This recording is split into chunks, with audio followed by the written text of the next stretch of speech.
The Hilltoppers of Western Kentucky boast one of the top quarterbacks in the country, Maverick McIver, who's fired 8 TD passes in his first 2 games. However, tonight the test is going to be steep, going against MAC preseason favorite Toledo. Up next, Western Kentucky and the Toledo Rockets live on ESPN. And we swing you inside Glass Bowl Stadium, the legendary home of the Toledo Rockets here in Toledo, Ohio. Welcome to a big September Saturday of college football.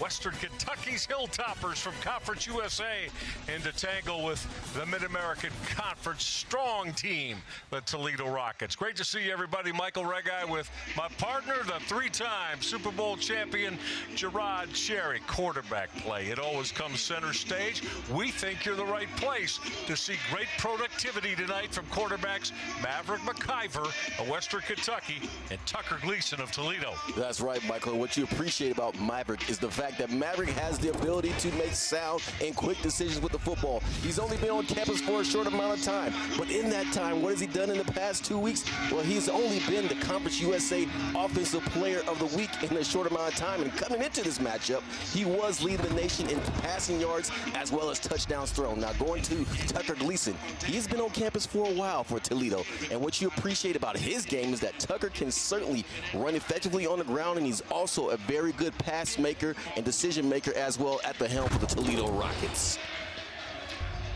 Western Kentucky's head football coach is that man, and oh, how successful has Todd Helton been with this program here with Tyson Helton with his Hilltoppers of Western Kentucky, his 7th year, and he has had a tremendous winning record and has been very successful in getting his program to bowl games and winning there. And how about against the Mid-American Conference? Western Kentucky have won their last 10 against the MAC, and many of those with that man, Tyson Helton, as the head football coach. For Toledo, very familiar is Jason Candle, 73 wins now. His next one will make him #1 in Toledo Rocket coaching history. He's tied currently with the 73 wins with Gary Pinkel, who coached the Rockets through the early 90s up until 2000. Settle back and enjoy, everybody. Game on in Glass Bowl Stadium. Unreturnable on that Toledo kickoff. So let us bring out the Western Kentucky Hilltopper offense, and that means quarterback Maverick McIver. And Gerard, as you discussed in the open of the show a couple minutes, he's off to a terrific start. He's played college football for, this is year number 6 now, Texas Tech, Abilene Christian, now here, but first 2 football games of the year been spectacular. Yes, he has been, and he's found certainly a home here in Bowling Green, Kentucky, but very impressed with what we've seen out of Mavericks thus far. Without any running back, they're going to go with 5 wide receivers, and they spread Toledo out. And that first throw of the evening is a hauled in. Making that grab is Jarris Mack. They call him No-No is the nickname, but he is yes when it comes to putting plays together. And right now we're seeing a little up-tempo on the part of the Hilltoppers, and they're not giving Toledo a chance to get their defensive set. You see how quickly the football gets out of the hands of Maverick McIver. Now that football came free. That's probably going to be a fumble in Toledo football. Yes, it is. That football came out. There is a flag. We'll have to wait and see. Matthew Henry made the grab. Henry got popped. Football came out. Let's listen. And the tail end right here, you see the great contact. One of the things you have to do as a running back is make sure you have ball security. And you see right there a very preeminent player for the Toledo Rockets and Emmanuel McNeil-Warren on the job and getting that fumble recovery. Oh, he's one of the best DBs in college football, Gerard. We've seen him play a lot. The senior out of Tampa, Florida. Saw a Chicago Bears scout today. He said, yes, he will be on his radar. Absolutely. Toledo coming up with the early turnover. So Tucker Gleason and the Rockets offense on the football field. The shake of the leg and bouncing outside the numbers. That's Toledo's running back, Chip Trainum. All of you here in the state of Ohio, probably a young man from Akron. Started his career at Arizona State after he played for Holman in Akron, and then went to Ohio State and then Kentucky, and now finds his way to the Toledo Rockets. Well, that first carry for Trainum will move the sticks. So Toledo right away in the red zone from the 18-yard line with quarterback Tucker Gleason. Going to go 4 wide receivers with Trainum as a running back. Gleason taking a shot, fading to the end zone. It fell incomplete. But there's that flag, and you can tell that not liking that call immediately. Yeah, this question mark is, if it's a fade stop, what do you expect a defender to do? Because at some point the receiver has to turn around and slow down his body motion in order to make that play. So I'm questioning that call. And yes, I am a former defensive back, so you'll certainly hear throughout the night me questioning. Defense, number 1, foul occurred in the end zone. It'll be placed at the 2-yard line on that first down. DeMarco Williams, the guilty party, who wears that number 1. Contact, Gerard, right? Well, you see the contact, yeah, and yes, granted, there was contact, but minimal at that. Just a couple of snaps offensively, and here's the lead. Toledo looking now at first and goal with the football at the 2-yard line. Yeah, this game is going to be about who possesses the football the most, and right now, Toledo has to like what they're seeing. Trainum in motion, a direct quarterback run.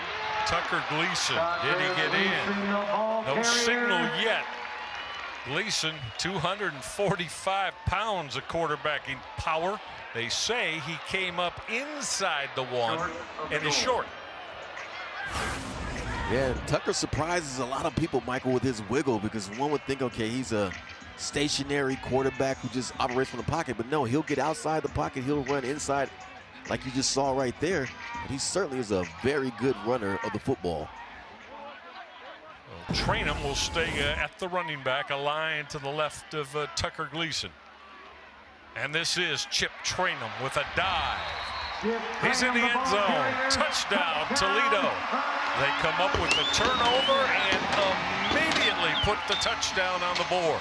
And that's exactly how you're supposed to operate and orchestrate. The defense gives you a great field position. What do you do with it? You capitalize by scoring effectively. Helped out with some penalty calls by the officials, but you still take advantage of the situation, and that's certainly what Toledo did. So Chip Trainum with the TD. Last week, Trainum carried the football 14 times, but just for 41 yards, less than 3 a tote in that 24-16 loss the Rockets suffered in Lexington, Kentucky at the hands of the Kentucky Wildcats. Yeah, played against his former squad. Yeah. Kentucky. Dylan Kunanen to add the PAT, the sophomore out of Phoenix, Arizona. Just like that, Toledo Rockets get that turnover and get Chip Trainum in the end zone. So we'll keep it right here after the Rockets offensive line got that push. And Gerard, what we've seen with that man and Jason Candle down through his tenure as the University of Toledo head football coach, when they get first quarter leads and get them early, they usually wind up building on them, as Candle and his football team have had a terrific record when taking the lead early in football games in the opening quarter. And that's exactly why he's 1 win shy away from having the all-time record, due to the fact that he does a tremendous job of having his guys prepared, and once they do get a lead, it's hard-pressed for them to surrender it. Very impressed with what Jason's been able to establish with this program, Michael. One of the top mid-major schools in the country is the Toledo Rockets, along with Western Kentucky, because Coach Helton, by his own right, has done tremendously well as well. Oh, absolutely, and we'll discuss that as we go along through the course of the night. So already for the second time this early in the football game, Toledo is going to kick off again and through the end zone again, non-returnable. So it'll be Western Kentucky now with their second offensive series, and you know head coach Tyson Helton and his crew looking for much better and more productive than that first series a moment ago that only lasted 3 snaps. It's maybe hard to believe, if you watch the tape of the 2 opponents they played so far, what you will see is traditionally a slow start by this offense, but once they get going, Michael, they get going. Maverick McIver, quarterback, will run the inside zone read, and Toledo is all over that as they knock down Marvis Parrish. Now Parrish wears number 21, and he is a true freshman for that man, the head coach of the Western Kentucky Hilltoppers, Tyson Helton. Parrish from Georgia.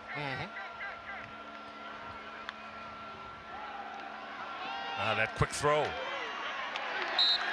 Caught but knocked down very quickly was Marvis Parrish again. So Parrish, the true freshman, 71 yards in the first couple of football games, averaging better than 4 a carry, and has caught a touchdown pass. So the true freshman has come onto the campus in Lexington, Kentucky, and been very productive. That's picked off. Intercepted by Toledo. Housing that, Emmanuel McNeil Warren. Oh, you could see that coming from way up here as McNeil Warren, Gerard, he looked like he just absolutely baited Maverick McIver into making that throw. He did so many things right on this play, Michael. And one, he gave him the look of, okay, I'm going to the deep middle of the football field. But no, he had Rob technique in the curl the flat area, hence why he was in the area to pick it off for the score. Great designation and drawing up play on the part of the defensive coordinator for Toledo, and at the same time, great execution on the part of McNeil Warren. He had a big play forcing a fumble last week in the tight loss at Kentucky, punched it out, and then with the recovery. This young man is on every NFL team's radar as he starts his senior year. And rightfully so. And that was just an excellent job of, one, beating the quarterback with your mind and then also with your physical traits as well, as he pretty much put him in the position of thinking, okay, I have a safety in the middle of the football field, but no, you don't. He's actually in the curl of flat. So that's the beauty of pre-snap looks and fooling your quarterback, and that's certainly what they did on that play. Toledo out to the 2-touchdown lead, and folks, we have just gotten beyond playing 3 minutes in this football game. And Toledo is out early with his now 14-0 advantage as Dylan Nennan will add the PAT. 14-0 Toledo. Defense has been strong with Emmanuel McNeil Warren to the house.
That's the type of play that will have you in your own head. Like, those that wear the midnight blue and gold here in Glass Bowl Stadium with the Toledo Rockets, they're loving it. They've got a 14-0 lead, as we said. It's only taken 8 seconds over playing 3 minutes for Toledo to get on the board twice. And, oh, yeah, how often do we say it? Turnovers will get you in trouble, and that is what the Western Kentucky Hilltoppers got to deal with, Gerard. And when he gets on the football field after this kickoff, got to ask you about Maverick McIver. As we said, he's been excellent with both his numbers and his production in their 2-0 start.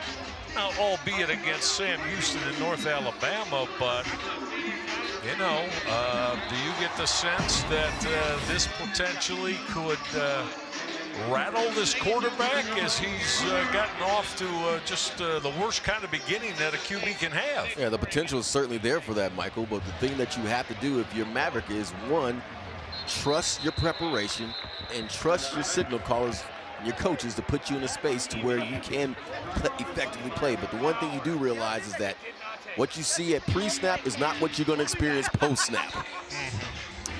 Well, the funny thing about it, too, and as we talked to Jason Candle this week, the head coach of Toledo, he was effusive in his praise for Maverick McIver. He told us we've got our hands full dealing with him because he knows where the ball needs to go. And I caught as particularly important that Candle told us we've got to be able to maintain rush lanes against him. Like that might be a key. So, you know, I got the sense McIver's a big-time gunslinger. He comes right back and delivers that in route that's hauled in by K.D. Hutchinson. Move the sticks, first down, Western Kentucky. Yeah, and what you like about the play is that the coaches put him in a position where it's an easy read so he can get his confidence back. But right there, you see that he and the receiver are not on the same page. McIver's throwing an out route, and the receiver ran an in cut. It was Quincy Burrows. Yeah, he was on that in cut as McIver.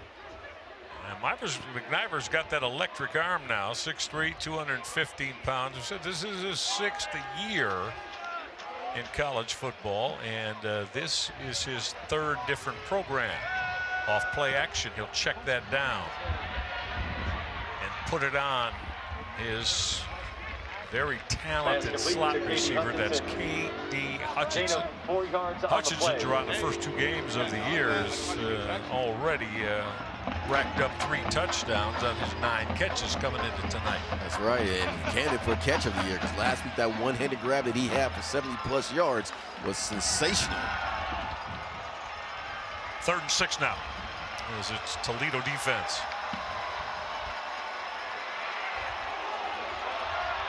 A little bit of contact there as McIver was loading that up for Kelby Williams. Gerard, you reacted a little bit.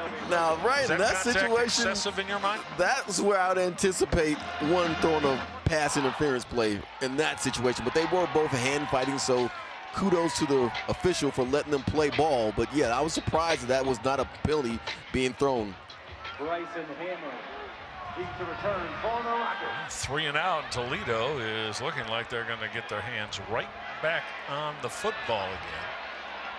Bryson Hammer, the Rockets' single punt return man, allows that to bang down over his head into the end zone. 61-yard punt for the punter, Cole Maynard. It's a familiar name, Cole Maynard, isn't it? Brad Maynard, the longtime punter, of course, was in the NFL. Gerard, take us through our impact players here tonight. We've talked about these 2 young men a little bit. Right, they certainly have already made their presence felt in that K.D. Hutchinson has had a couple passes, and you've already seen Emmanuel McNeil Warren have a pick 6 to the house. Did not take long. Might be the first of a few of them for McNeil Warren this year. We'll see. He has that kind of theft ability off his corner. Excellent play by that front 4 of Western Kentucky as in on that stop was Jaden Hardy. Hardy took down Chip Trainum for a loss of 1.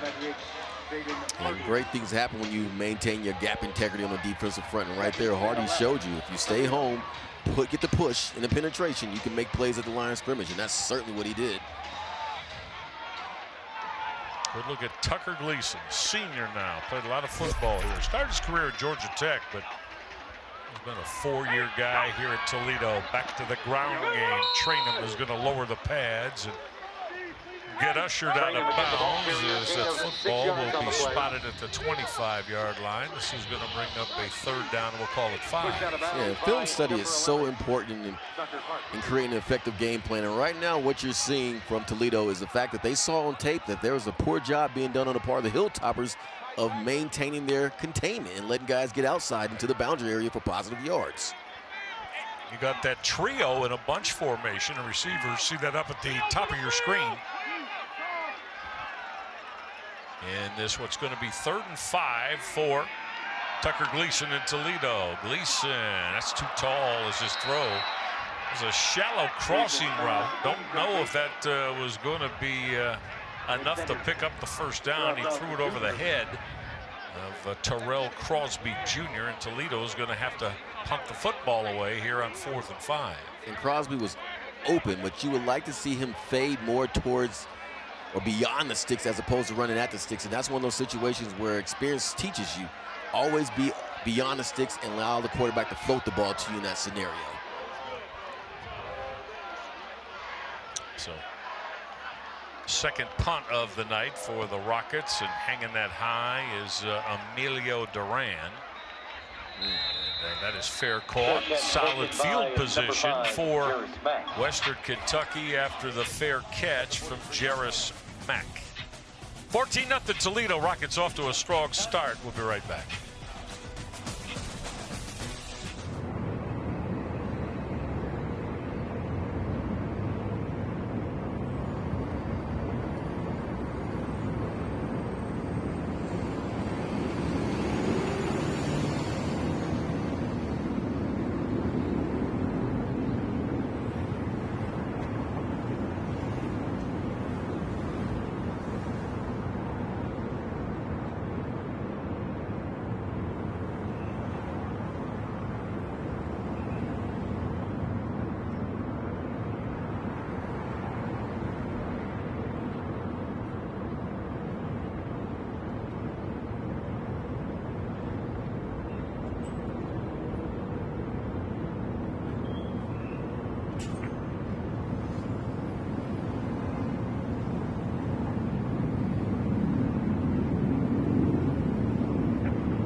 Michael Regard, Gerard Cherry, all of our ESPN crew. Toledo's Rockets off to a real quick start. The squad that was picked in the Mid-American Conference preseason poll to win the Mid-American Conference.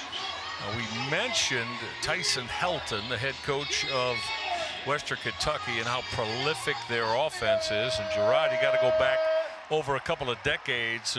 These 96 points they put up in the first 2 games. 4th most in the history of the program, going back with the 2 games in mind with the 96 points they put up. Yeah, they've certainly been prolific in the first 2 games, and obviously Coach Helton's not impressed with the start his offense has had so far, but right now he has great field position and a chance to get right back into this football game. You anticipating Maverick McIver now to really start to calm down, you know, get his legs under him and begin to move this offense? Yeah, you certainly anticipate that, but right now you're also seeing very conservative play calling on the part of the Hilltoppers in that they're really not taking these chances or taking shots down the football field.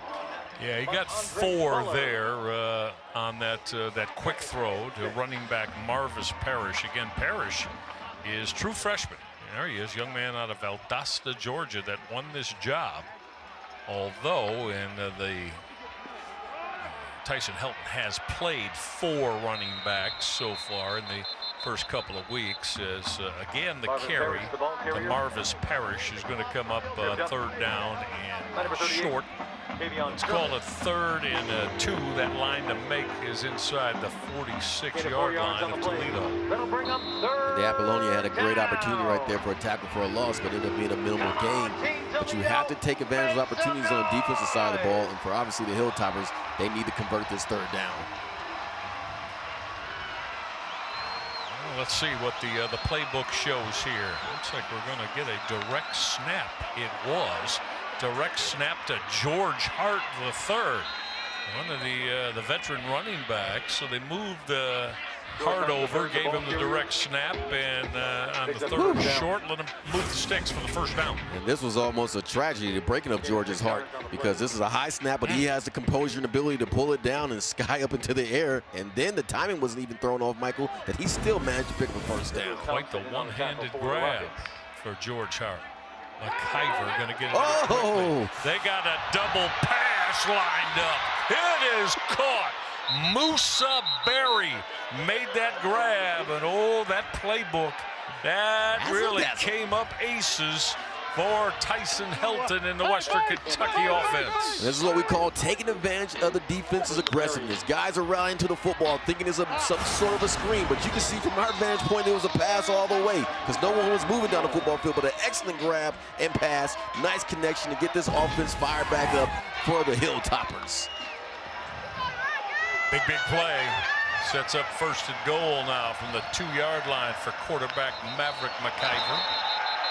Look at a false start. You come up with that big play. Yeah. You got a chance to cut your deficit in half. Well, that's the last thing that Tyson Helton wants to see is offensive linemen not understanding the snap count. Right, and I'll reiterate the point. They traditionally have started slow, Michael. You say, how's a team that amasses 50-something points in the first half or averages 48 points start slow? But they have done it in the first quarter, but normally they get started, and once they get started, they're hard to stop. But yes, you do not need to have those type of plays once you're in scoring range to go backwards instead of forward. Well, as we know, Gerard, what a huge difference. Your 1st and goal at the 2 after the big play, and now the penalty moves you back to the 7. Off play action. McIver just had to throw it away. Oh, they're just, we talk about it all the time, Jay, when you cut off a half or 3/4 of the field by rolling to the short side near the sideline, well, that gets real congested, doesn't it, partner, in the end zone? Extremely congested and really easy for the defender because you know the receiver can't outrun you in that space because he's working with no real estate. And obviously, too, a lot of crowded opportunities right there for tip ball. Bad things can happen. So I'd like to see them spread things out on this particular play. No backs, 5 receivers now. Got that quick motion. McIver got a lot of time, gonna throw it away again. That's too tall over the head of George Hart. Hart, the running back. And so Tyson Helton had the big play to get him down 1st and goal from the 2. And now they're looking at 3rd and goal after the 5-yard motion penalty has him at the 7. Right, we don't advertise McIver as a runner, but right there, Michael, he'd have been better served running the football and likely would have scored. Yeah. He had sufficient real estate in front of him. Oh, this Toledo Rocket Glass Bowl crowd. They are making noise. McIver gunning end zone. What a fabulous catch. That's made going high and bringing that down, making that catch was Matthew Henry, who wears that number 0, his 3rd touchdown catch of the year. And the 6 foot, 183-pound Matthew Henry skies into the air for this touchdown. Good coverage, but better offense on the part of Henry. Boy, if you didn't know it was, you know, the measurables say 6 foot tall, he went and got that like a 6'5" receiver. Used his ups. Now to add that PAT for the Hilltoppers of Western Kentucky, John Cannon. So that's how quickly they cut the lead in half. Right, and Coach Candle talks so much about hitting yards and how the Hilltoppers do a phenomenal job with that.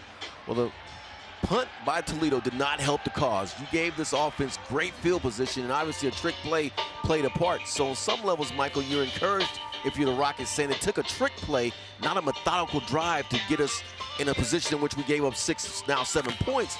But ultimately, you want to get back to a spot where you're playing complementary football, to where your punts are truly flipping the field and not giving them great field position.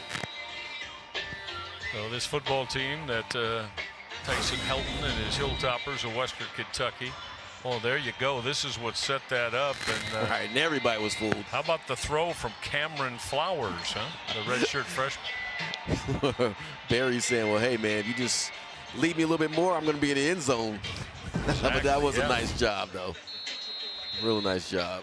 Well, we'll see how the Toledo Rockets, who were off to absolutely almost a picture-perfect beginning in the first 8 minutes of this football game, how they'll respond now to that quick strike capability that has cut their lead in half to 14-7. Jack Cassidy to boom this kick through the end zone, and that's going to get Tucker Gleason and the Toledo offense back on the floor. Gerard, what has been your through Tucker Gleason's career? I think many would say, I mean, you know, this young man who you know, started his career at Georgia Tech, but 3 seasons of being the starting quarterback here with the Toledo Rockets. I mean, how would you characterize his career running the Rockets offense? I say very successful, because they've had winning records with him under center, so, or in shotgun, however you want to put it. No, I like the fact that he can run as well as pass the football effectively. Yeah, he has been such a huge piece. Toledo always at the top of the Mid-American Conference, and in virtually, let's see, 3 of the last 4 years they've been picked to win the MAC in the preseason polling, and that's exactly what they were selected this year, to win the Mid-American Conference once again. It's a veteran football team, and again, obviously playing 13, 14 games a year in maybe a MAC championship game and certainly a bowl game. So it's a veteran team that's played a lot of football. Certainly has, and Tucker, to his credit, has been effective and a part of the solution for the Rockets. A lot of time for Gleason, and how about that grab? That's Terrell Crosby. He's only 5'10". Oh, let's check it. I apologize. Junior Vandeross. Vandeross went up and got that. Hey, he's only 5'8". All right, Junior looks like a senior right here on this play, because he's certainly climbed the ladder as well with a sensational catch. And he had a very good outing last week against the Kentucky Wildcats. Yeah, he did. Late 4th quarter touchdown catch. Misdirection on that throw. Well, Western Kentucky, though, wasn't fooled. Bouncing off tacklers is Chip Trainum. Well, for Western Kentucky, that hard-hitting defensive end Harper Holloman had a chance to really blow that up, but wasn't able to do it. And Harper Holloman right there, you have to close the deal and get that tackle for a loss. That'll certainly help the stat sheet as well as your offense on getting back on the football field with a 3rd and long scenario as opposed to 2nd and 6 or 2nd and long. Holloman had many opportunities to leave the program, but he stayed put. That was almost picked off. Well, how about the way that jumping that route for Western Kentucky was corner K.D. Hutchinson. There he is, a young man from the state of Alabama. And one of the things, again, we talk about quarterback play, you cannot stare down the receiver. And you cannot assume that no one's going to be in the curl the flat, because Michael, pretty much in every zone coverage concept, there's a guy responsible for being in the curl the flat area. Now 3rd down and 7. Gleason going to keep the football. He just moved the sticks too. We just mentioned it, not really known predominantly as a running quarterback. That right arm of his is what has gotten him most of the notoriety, but real strong run there. Well, he certainly has the ability, and he puts it on display. Every time we watch him, he has an effective run, either scoring or picking up first downs as he did right there. Rockets once again moving the football and in plus territory. Stay with that ground game. A lot of space for Toledo to continue. That's Kenji Christian. Christian is right now the number 2 back behind Chip Trainum. 6'2", 210-pound junior out of Birmingham, Alabama. Played also at Va Tech and also at North Carolina A&T. 20 yards there for Kenji Christian.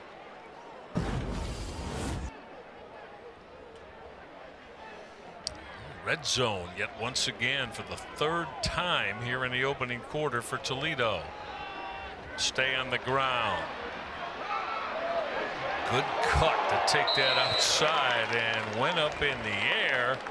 Well, the Rockets did Kenji Christian. I don't know if he feels like I'm going to do that too many more times, because he got walloped as he went airborne. You certainly appreciate him sacrificing his body. He tries to do the slow down reverse speed and get back going again, but it certainly didn't work. Did not fool any defenders, but you appreciate the toughness. The thing is, Gerard, you do that though and you get drilled by a 325-pound defensive tackle after you go airborne.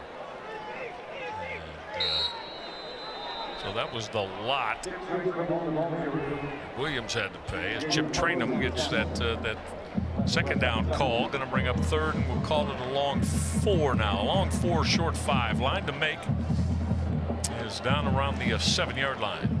Yeah, you have so many options when you're working with this down and distance, because one, you can say it's a run situation or a pass, so that puts the defense coordinator in flux, because hey, what do we call in this scenario?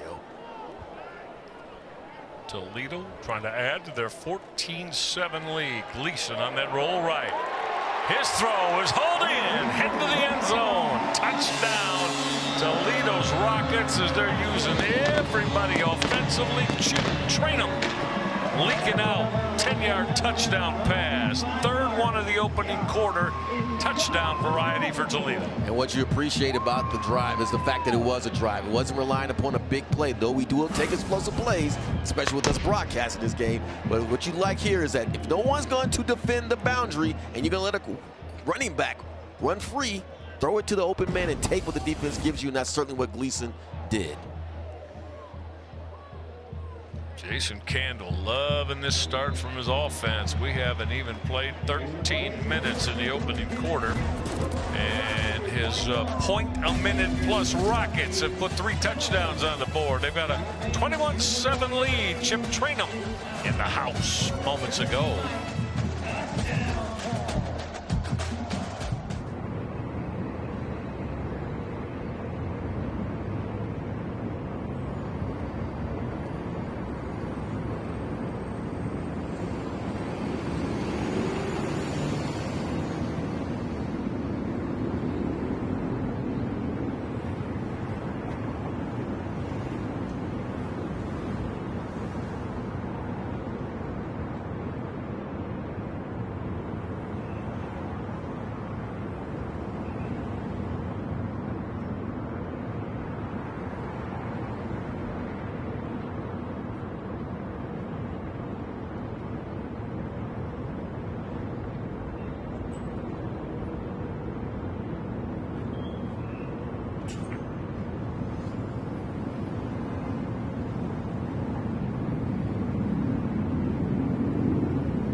21-7, Toledo on top, late first quarter in this gorgeous Saturday night for football. Good look at all of our hard-working camera crew. Make sure you get all of ESPN college football all in one place with the all-new ESPN app. You can unlock with the ESPN Unlimited plan or log in with your TV provider.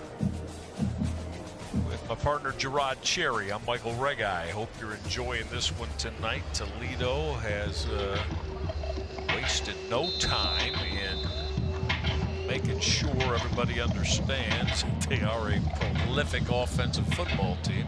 And of course, I should say they also got the Emmanuel McNeil Warren big-time defensive play as a part of putting their 3 touchdowns on the board in the opening quarter.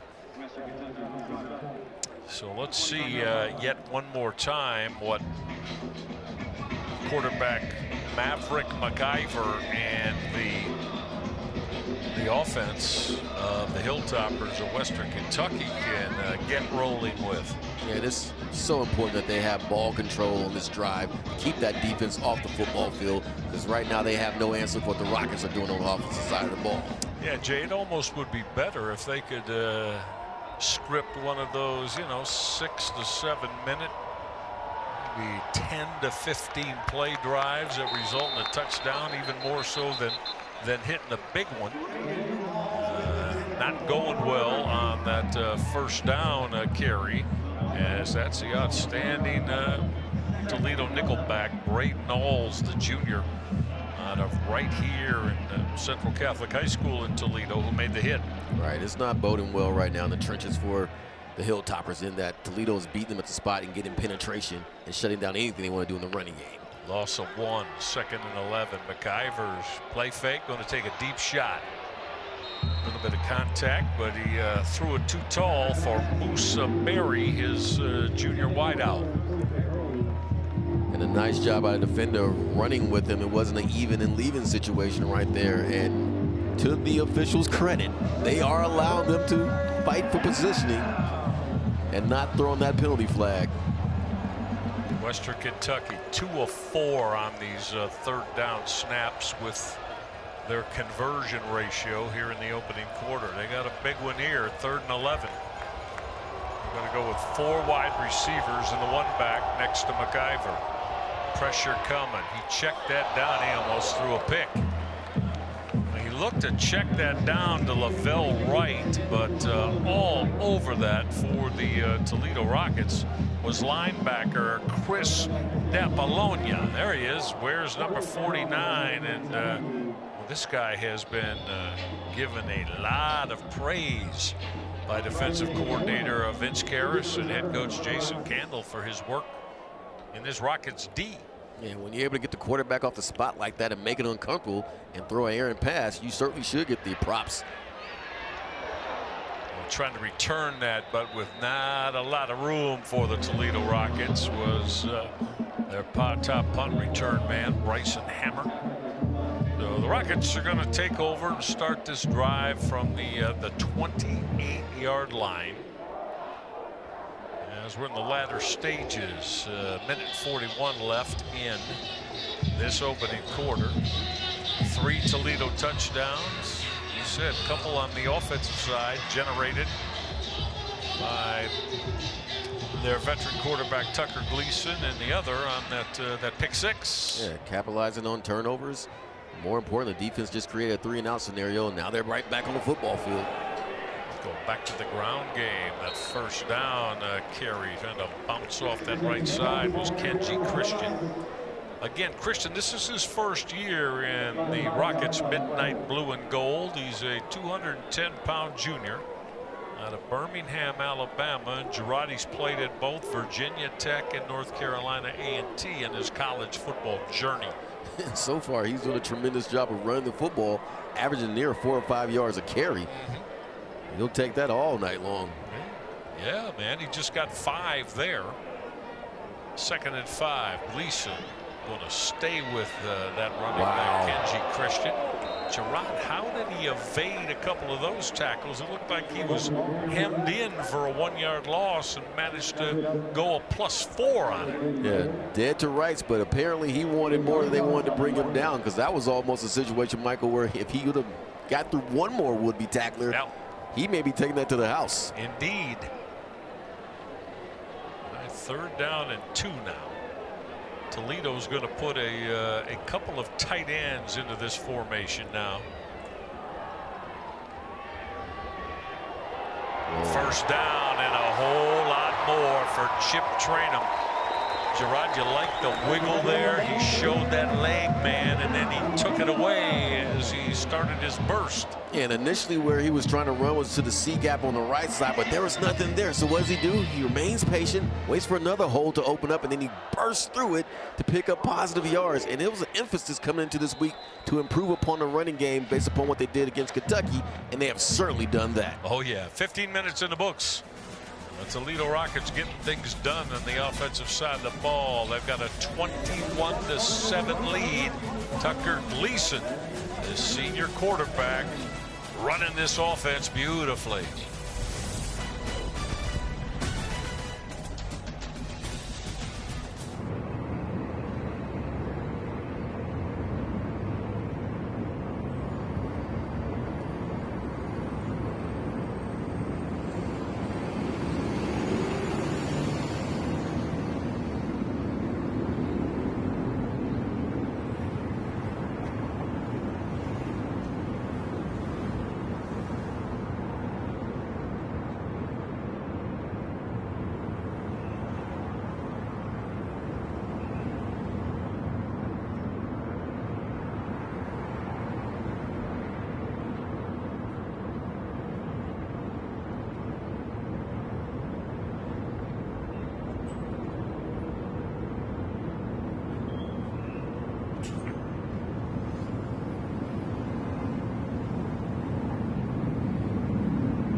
Good look at the legendary Glass Bowl Stadium here in Toledo, and well, the Toledo Rockets doing it every way imaginable, Gerard. 2 on the offensive side, and that pick 6 from Emmanuel McNeil-Warren.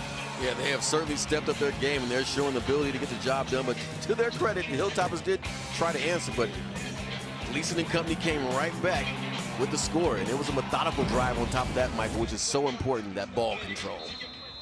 Indeed it is. Jason Candle's football team averaged right a notch under 7 yards per play in the opening quarter. Western Kentucky at 4.6.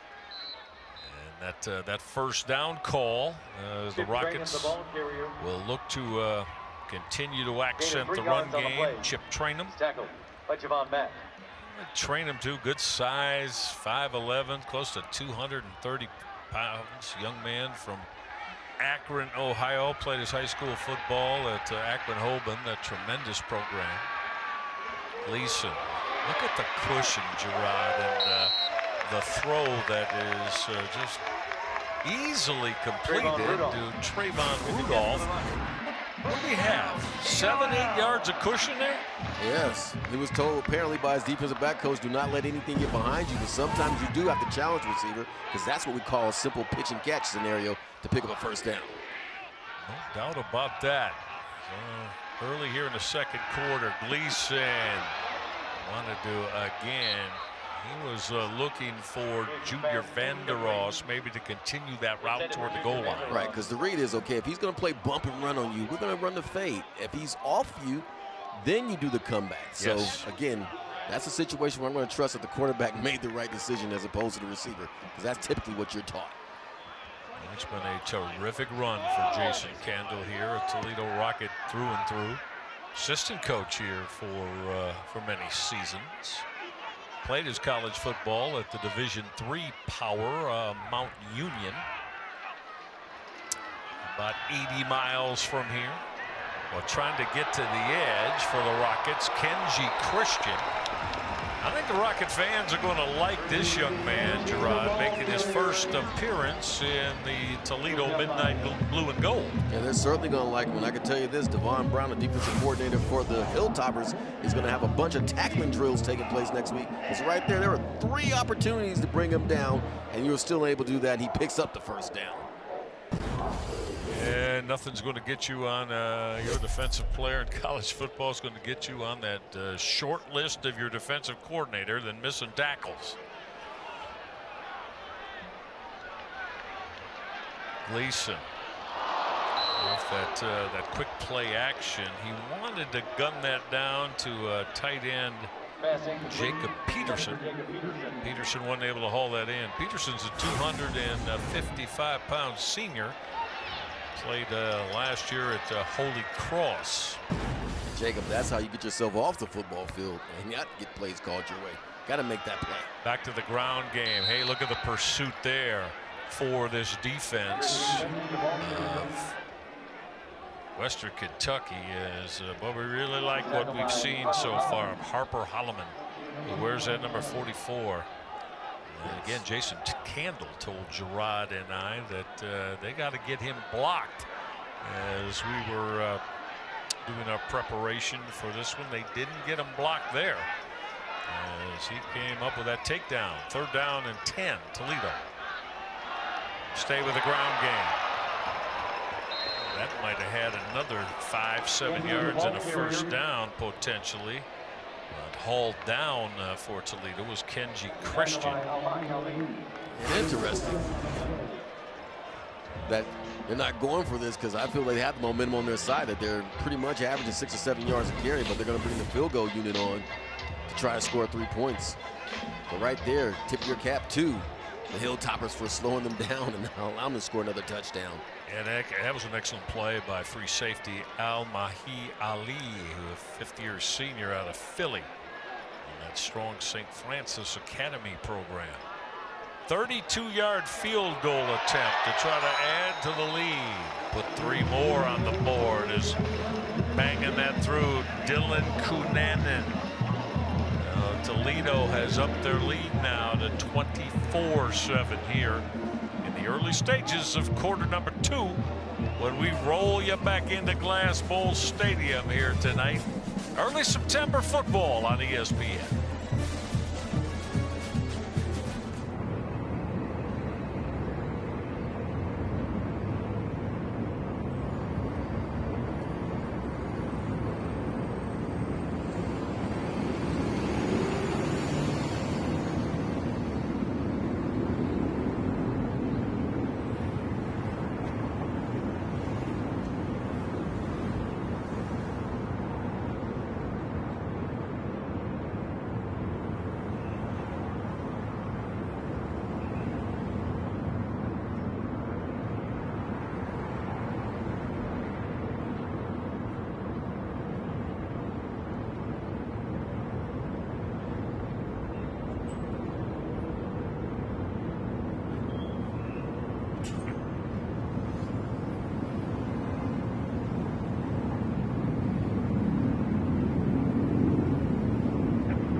Back inside Glass Bowl Stadium here on the campus, University of Toledo.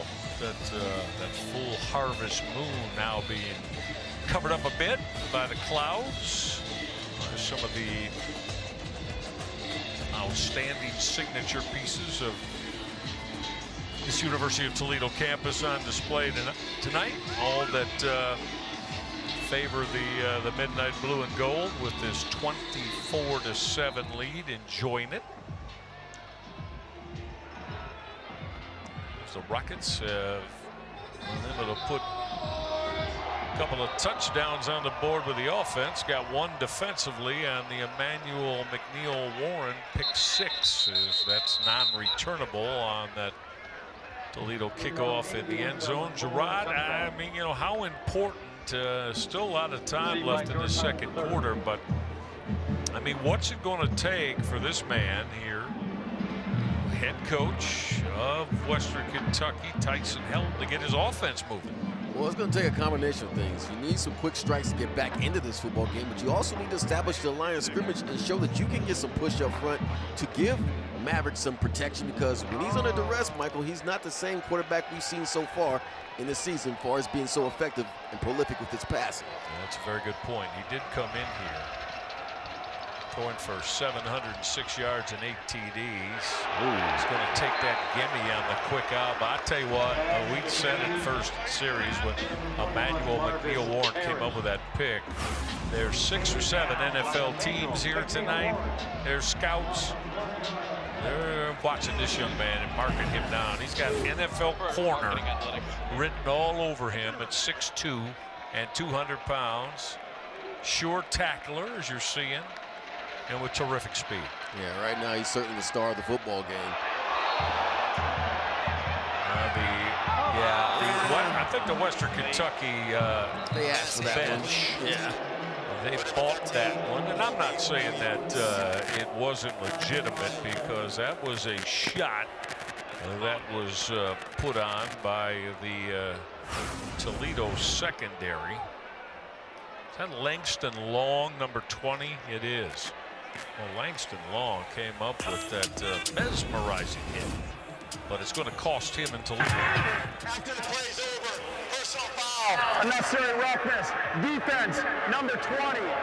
15 yards from the previous spot. Automatic first down.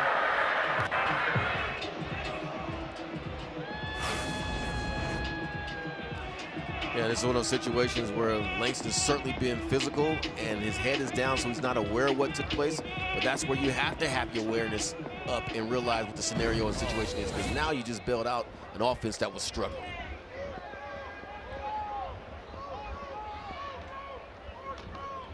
How about a 40-yard line now, trailing by 17 here early in the second quarter. McIver going to take a shot middle.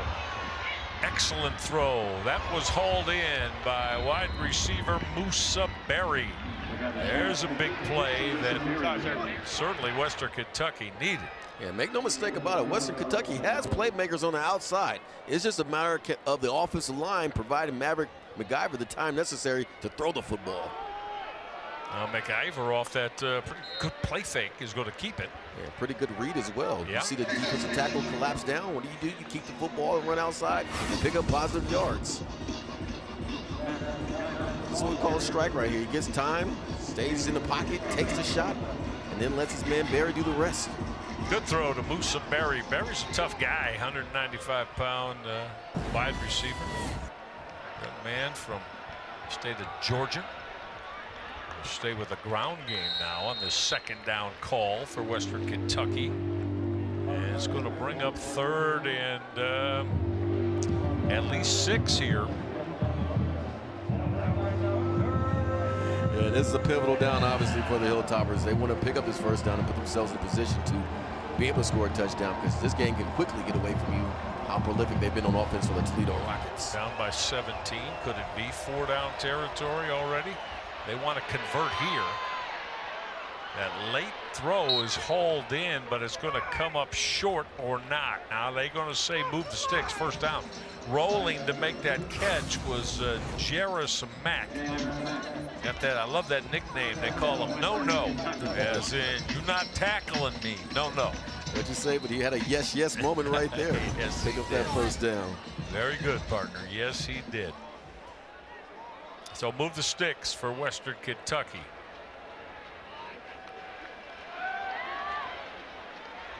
Gonna gun end zone. Gonna get a late flag. That football came out late. That was broken up as Toledo's corner on that breakup, Avery Smith, one of the top boundary corners in the MAC. What do you think, Gerard? I thought the timing was great on it. Now the back judge probably saw his arm around him. Defense, number 4, 15-yard penalty from the previous spot, automatic first down. And it's so frustrating, Michael, because Avery is running step for step with the receiver. So you say there's really no need for you to put your arm on his back because the timing I thought was pretty good. But obviously the back judge saw something that we could not see from our vantage point. So, yeah, getting with that penalty was Avery Smith. Throw went to George Hart. Now Hart is the starting running back, but we've seen on many snaps he has been out on the edge in receiver looks. Throw that out of the back of the end zone is Maverick McIver. And Maverick said, I am not forcing anything after that pick 6 I gave up earlier. And that's a wise decision. A very smart man. Yeah. Live the play, another down.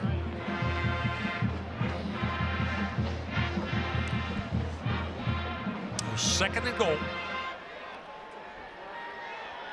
And again, if you're just joining us, this Western Kentucky football team comes in here 2-0. A couple of wins over Sam Houston in North Alabama, but they knew that this one against D1 Toledo would be much tougher. And look at that Toledo blue and gold defense get all over Maverick McIver.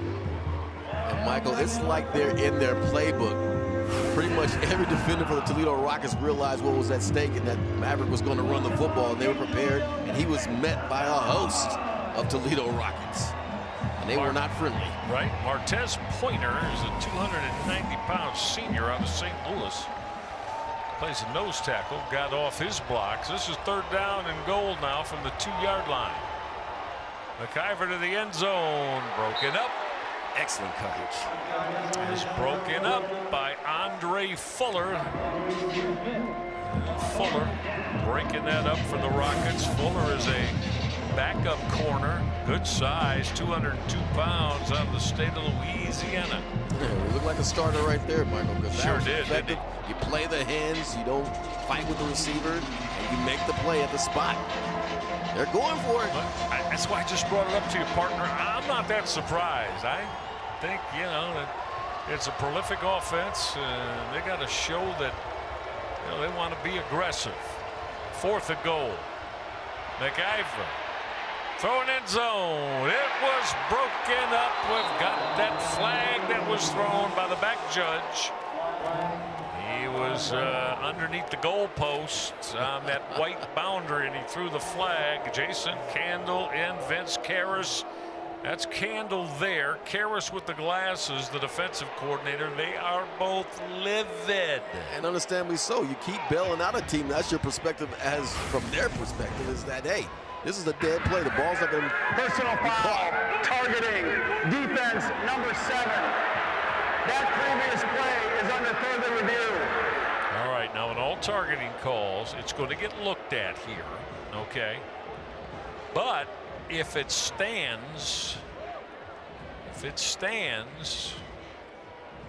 well, one, Michael, he can't be targeted because his head's turned away from the receiver, so how do you call that? If it stands during the course of the game, you get set down for the second half. Yeah, well, look at it again from our vantage point. That doesn't look like targeting me. He's looking at the ball and running in the direction of the ball. His head's not even facing the would-be receiver, so you can't, in my opinion, call that a targeting play. That's just a hard physical hit, more so than anything, not targeting, because his head is literally turned. No, I get you, and I'm with you. So Gerard, let's go through the rule here. By its purest in the books, a dangerous hit that involves launch, upward thrust, or severe strike. Right. Back in the day, I thought that was after video review, there was not a targeting foul by number 7. The ruling on the field is an incomplete pass. It'll be first down Toledo at the 2-yard line. Yeah, and that's the right call. Again, he didn't launch towards anyone. He was running towards the football. But again, in order to target, I'm of the opinion your head has to be literally leading your way towards the would-be receiver, and that was not the case. So once again, McNeil Warren comes up with an excellent play. Emmanuel McNeil Warren, he has been the DB of strong merit here tonight. Play of the game thus far. Yeah. Well, and if you're Tyson Helton, the head coach of Western Kentucky, was not, was not argumentative about it, so he seems okay with that particular 4th down play that went awry for Western Kentucky. We'll be right back to Glass Bowl Stadium.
Toledo with their 24-7 lead. Michael Reggai, Gerard Cherry, all of our ESPN crew. Coming up at halftime, we'll give you a sense of how the Mount Union Division III football legacy, maybe about 70 miles from here at the University of Toledo campus, has so many of its tentacles that are immersed with this Toledo Rocket program. Jason Candle played there and also was an assistant coach there in his time. So we'll tell you all about that. That's coming up at halftime here on ESPN. Toledo with the football at the 2-yard line now for quarterback Tucker Gleason. Ground game. Looked like he might not have been able to even get out of the end zone on that first down carry. Is on the call for the Rockets. Chip Trainum. And what should have been a safety, credit Trainum for excellent running right there, because he found a way to get out of a lot of danger to pick up a positive yard or two. Trainum will stay as the running back now for Jason Candle. Offset from quarterback Tucker Gleason, who's going to put it up. Gun in middle.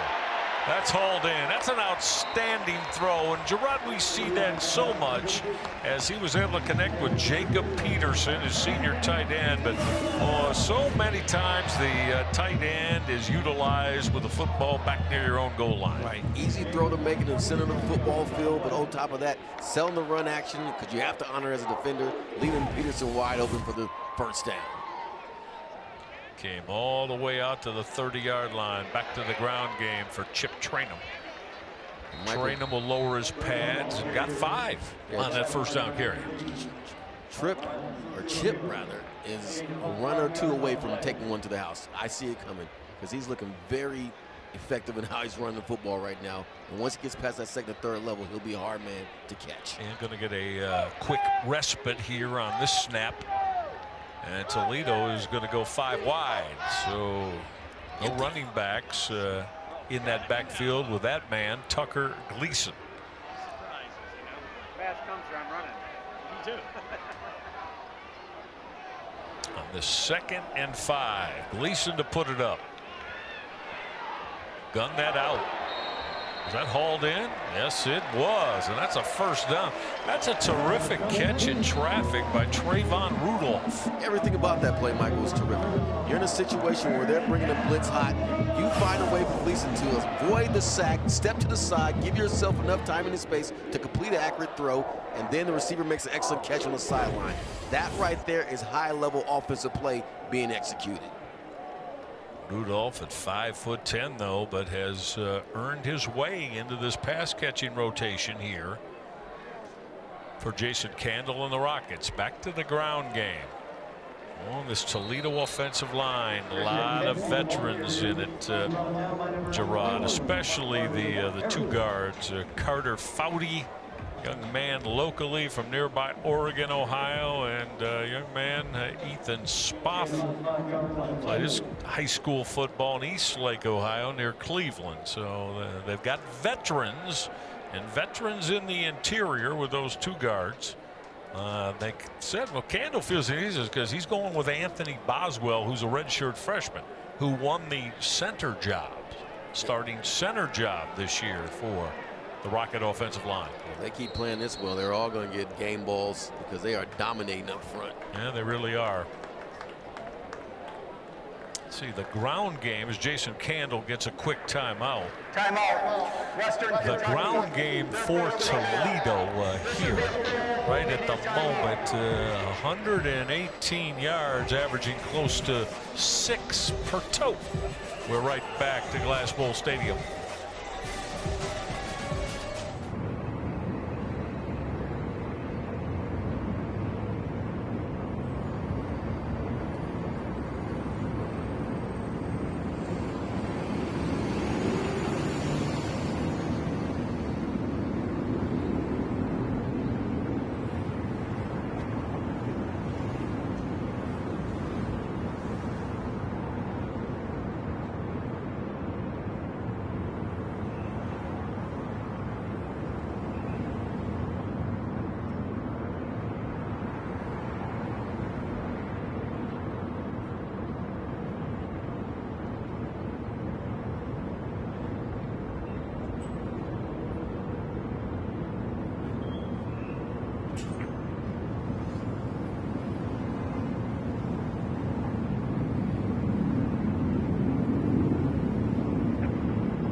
Let's take a look at this Toledo work offensively. And Chip Trainum, a solid first half running the football, Gerard. Yes, and what you like is that he's doing it from the inside and the outside, showing patience and power as a runner, and that has certainly been effective because they're averaging well over 5 yards a carry. Trainum has been the bellwether of that here in the opening half. So the veteran senior signal caller, Tucker Gleason, running this Toledo offense. Going to run that zone read now, and Gleason got flagged down. So coming up to make that hit defensively for the Hilltoppers of Western Kentucky. So the big fellow we've told you about tonight, Machiavelli Molotumau. Yeah, and Gleason must have saw something on that particular play, Michael, because they handed the ball to Washington. He may still be running. So third down and short, but a lot of movement up front. Probably going to cost Toledo on that false start with that offensive line to move them back 5. Well, the center. False start, offense, number 66. 5-yard penalty, remains third down. Center and quarterback were on the same page. The rest of the team was not, because guys are in motion, ready to block and make a play and everything else. So obviously you want to clean that up. Big Carter Foudy, he was saying, I'm getting out of the chute. I'm getting ready to go hit somebody. Chomping at the bit. Yep. There's the work of Tucker Gleason tonight. This is 3rd and 7. Gleason to put it up. Pressure. Lot of pressure. Well, he got the football away. There's some of his 6'4", 250-pound strength, able to ward off what looked like it was going to be a big 3rd down sack for Western Kentucky. Hilltoppers should get the football back, though. Toledo's got to punt it away. Exactly. You see the strength right here, because most guys are going down with that tackle, but no, he stays upright and is able to get rid of the football to avert the sack. Good look at Tyson Helton, this outstanding head football coach. His 7th season. Toledo gonna boom that away with Emilio Duran. Fair catch, and 15-yard line for Western Kentucky. Western Kentucky's had the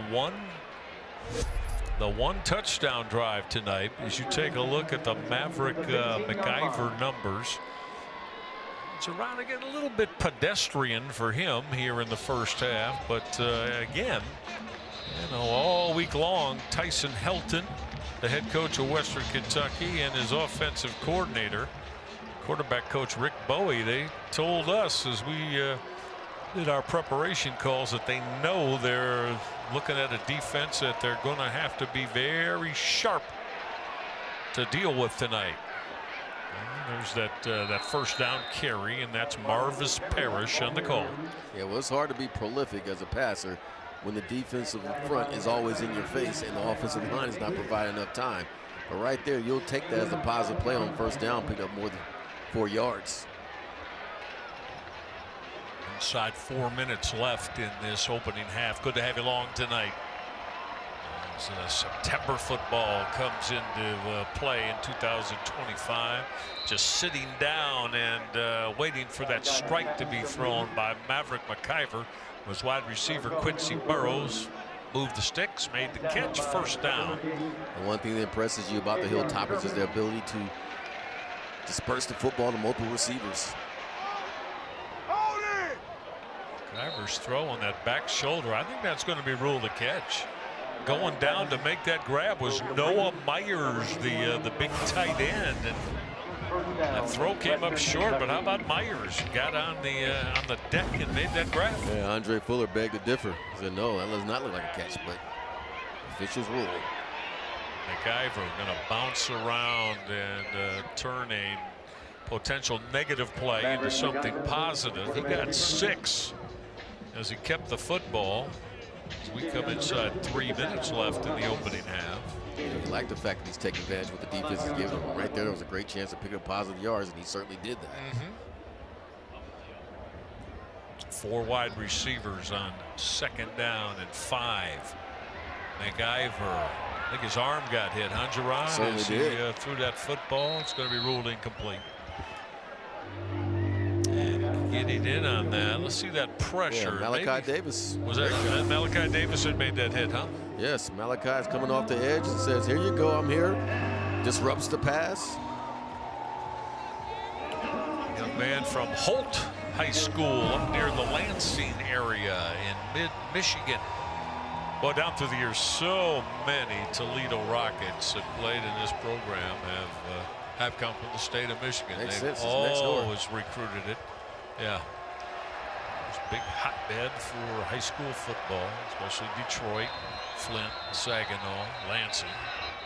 If it weren't for a war between Michigan and Ohio, it would still be a part of Michigan. Well, this is true.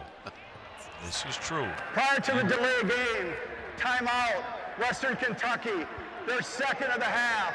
This will be a 30-second timeout. You can keep giving your history lesson, partner, if you like. I'm very impressed by it. Now, a lot of people are shocked by that. The two states went to war against each other, and the end result was a compromise in which Ohio received Toledo. Got this city, Toledo. Yes. Yeah. But what we're seeing right here is that the defense is flying around making plays as McNeil Warren is on the spot.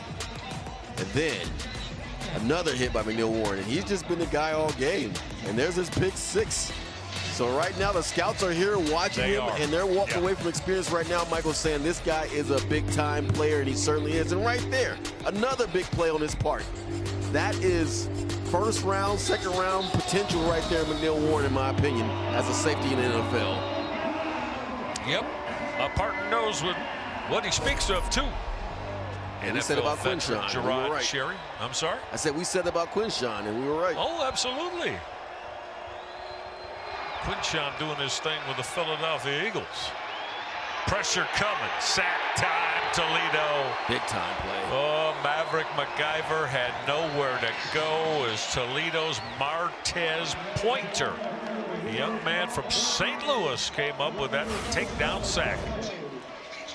And this is simply, we're beating the defense is beating the offensive front, and there's nothing you can do about it as a passer. When you got guys coming from you from all directions, the best thing to do is to secure the football and not turn it over. You know, down through his tenure as not only Toledo head coach, but as an assistant coach.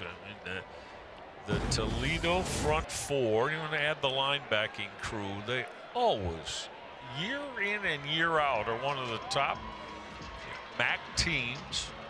That lead in sacks and tackles for loss. It's just like a given here, Jay. It's you got to play that way. Right. They understand. If you're a Toledo Rocket. They certainly do understand it.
Back inside Glass Bowl Stadium. Great to have you along tonight here in this September football Saturday. The Hilltoppers of Western Kentucky have found it very tough going offensively tonight against this outstanding Toledo defense. And on that fair catch for Toledo at the 13-yard line is Bryson Hammer. So the Toledo offense with 1:53, Gerard, they're up 17. Jason Candle is usually extremely aggressive offensively. What do you think? They're going to look for points here to end this first half? Certainly. Why would you not? Because, again, the defense has done its job tremendously well in slowing down the Hilltoppers, and the offense, to its credit, has been prolific as well. So why not be aggressive, be aggressive? Yeah, that's that pretty much is the always the A game of Jason Candle and his Toledo Rockets offensively. Tucker Gleason, veteran, senior quarterback, running Candle's offense. Now that first down call, and look at the burst from Chip Trainum. Trainum just got 16 yards, and Gerard, he could just have easily been dropped for a 3-yard loss. Right, and again, we're asking Holman to step up and make that play in the backfield, because if you make that play, that can switch things from a momentum standpoint. But Trainum, to his credit, picks up a big first down. 16 more. Trainum's having a big first half. There's your shot. There it is. Gleason, put it on, is wide out. Touchdown, Junior Vanderos, and Toledo's Rockets. 2 plays. 71 yards on that big-time pitch and catch from Tucker Gleason. And Michael, you posed the question, will Coach Candle be aggressive? He certainly is aggressive, and if you're going to play man-to-man in those situations and have no one in the middle of the football field, well, there was someone in the middle of the football field, but as a safety, you have to make that play. So that's the problem right there. The DB or the cornerback is expecting the safety to help him. Nowhere to be found. Instant touchdown. What a way to showcase your offensive football team in this home opener for Jason Candle's Toledo Rockets. They've put up 31. Now again, 7 yes on that Emmanuel McNeil-Warren pick 6, but that's right. And listen, it's always been also something with Toledo. Offensively, always very prolific. But they play complimentary football too, Jay. They do, and right here you see an uncomplimentary defense being played on the part of the Hilltoppers. You have to guard the middle of the football field, Michael, especially in that scenario. There's nothing in front of you. You cannot let a receiver get behind you. So on so many levels, the Hilltoppers aren't helping themselves. But give credit to that Toledo Rocket squad, because they are certainly putting on the show. You've seen this young man here, Junior Vanderos, with me for the last few years. Now he's 5'8". That's probably on a good day, quite frankly. 5'8", about $180. But I mean, he's such a playmaker and such a weapon in the open space. What do you think? Got an NFL shot? He'll get a shot, but again, to his credit, he plays above his size quotient. Okay, fair enough. But these are the kind of players that have always been developed in this Toledo Rocket offensive system. Right. Now, if he goes out there and runs a 4.3 40 or lower, different story. Now we're talking. Yeah, right. Look at that offense tonight. Wow, I mean, that's the way you spread out 292 yards, huh? Yes, and then 8.6 yards a play. That's dominating. You know, it's down through the years, it's been every, you know, whether they're quarterback, receiver, running back, even linemen, offensive linemen.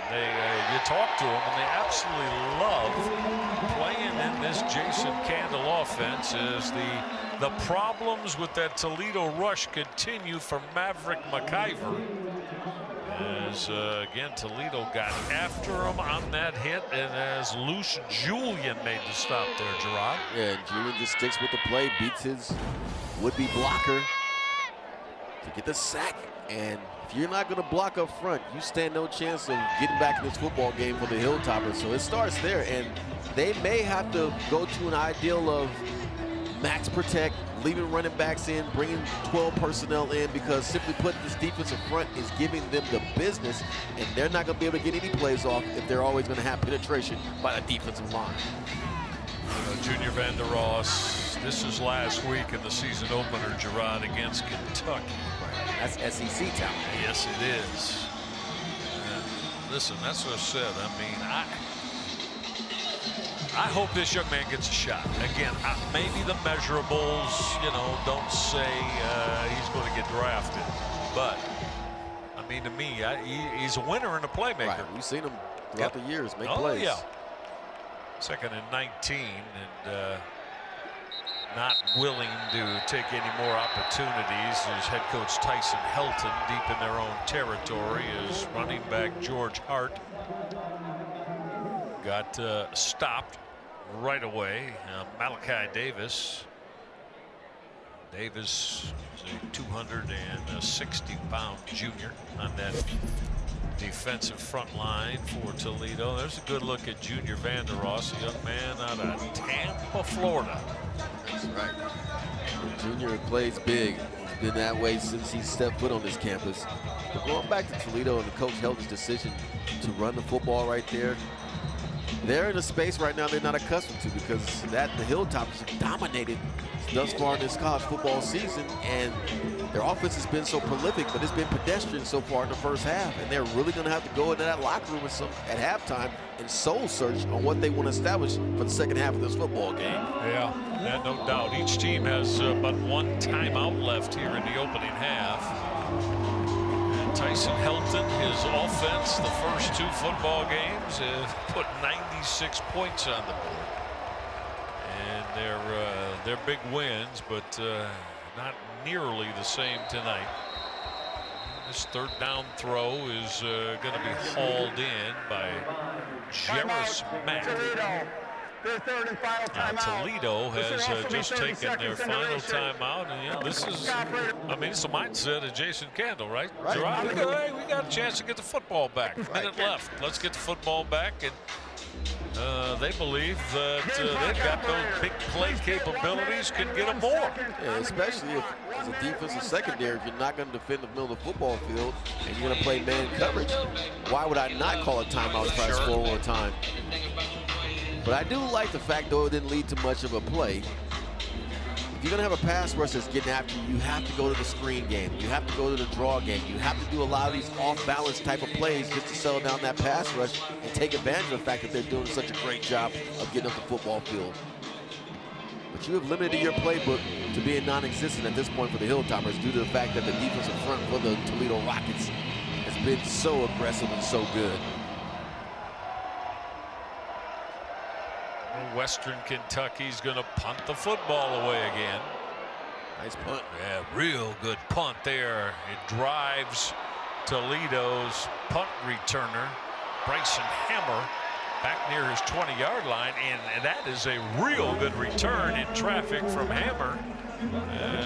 He got 14 yards on that return, and Toledo's going to start at their own 35. All right, 48 seconds left. Plenty of time. And they're out of timeouts. But again, this is a veteran quarterback in Tucker Gleason, who's been around through this type of rodeo a few times before in his 3 years as the starting quarterback here.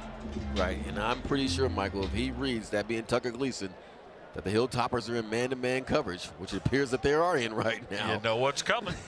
It will be a pass. They're going to test you, and they're going to take a shot, meaning Toledo, as they believe that that's a matchup that is entirely in their favor. Gleason. Now that pocket's going to break down a little bit. He's going to use his legs to get very close to the first down stick. Got about 9. Live by man-to-man, die by man-to-man. And this is interesting that they are refusing to go into a zone concept and let them catch it in front and make a tackle. Very intriguing, Michael, that they're deciding to run, bump the run man-to-man at that, not off man. Yeah. Yeah. Very interesting. Tyson Helton trying to find a way. They're already down by 3 touchdowns and a field goal, down by 24. So Helton's trying to find a way to keep Toledo off the board here. Throw that sideline route, that back shoulder route, and it was off the hands Flag on the play. the intended receiver for Toledo. That was wide receiver Eric Holly. Where was that flag thrown? It's thrown in the backfield. Gleason got hit. The late hit on Gleason. Personal foul. Oh, Roughing the boy. passer. 0. Defense. Low hit on the passer.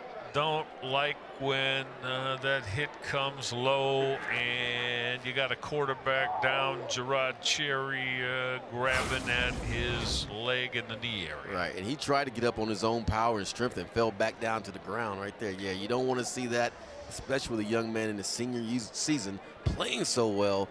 And again, we don't want to label a player who hit him dirty. It's just you don't want to see that. You certainly don't. And hopefully Gleason is able to get up and to play another down. But right now he's being carried off, and that's not a good sign, Mike. No, it's not. He's being helped. He said, Gerard, he has been able to get on his feet with the help of the Rockets athletic training staff. His backup is John Allen Richter, the 225-pound junior out of the state of Georgia. If you coach Campbell right here, you may not be as aggressive, considering that you got Richter coming in the game who hasn't taken a snap at any point in the first half. And quarterback for the Rockets, number 6, John Allen Richter. Well, there's a good look at Richter. He wears number 6. We say he's a junior. Good size, 6'3", 225 out of the state of Georgia.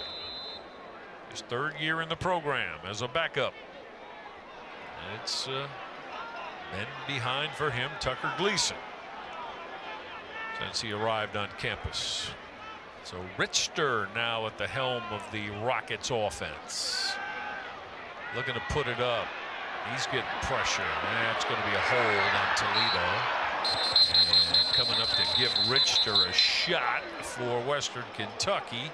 Out of that secondary was Anthony Breckenridge. Breckenridge lucky he didn't get called for targeting. Holding. Offense. 10-yard penalty from the previous spot. Remains first down. I hear Richter running out of the pocket. You see the hole right there? That was a mugging, not a holding. The tail end right here. Well, you don't see it, but yeah, he led with his helmet. 1st and 20. There are just 25 seconds left in this first half. Toledo has a 24-point lead in this very strong offensive first half for them. Almost a terrific grab, is trying to pull that in off his back shoulder. Intended for Trayvon Rudolph. The senior wide receiver. Yeah, Richard's throwing some arm strength on that play, because he was on the other side of the football field on the right hash and threw a catchable pass, in my opinion, to the left side of the boundary area of the football field. Gerard, I think there are a lot of programs in the MAC that Richter could have won the starting job with now. But again, you know, Tucker Gleason, you know, it's certainly worth argument, but Gleason is one of the top quarterbacks in the Mid-American Conference. That quick throw. Richter put it on the hands of Junior Van Der Ross, who made the grab. Clock stops. Now moves again. Inside 9 seconds. Richter gun in middle, and it was dropped. Boy, that seam route in there was being, you're right, it was being run by tight end Jacob Peterson. Peterson had the football on his hands, just didn't pull it in. And Peterson has to catch this ball. Now, granted, if he catches it, do they have enough time to do anything with it? Probably not.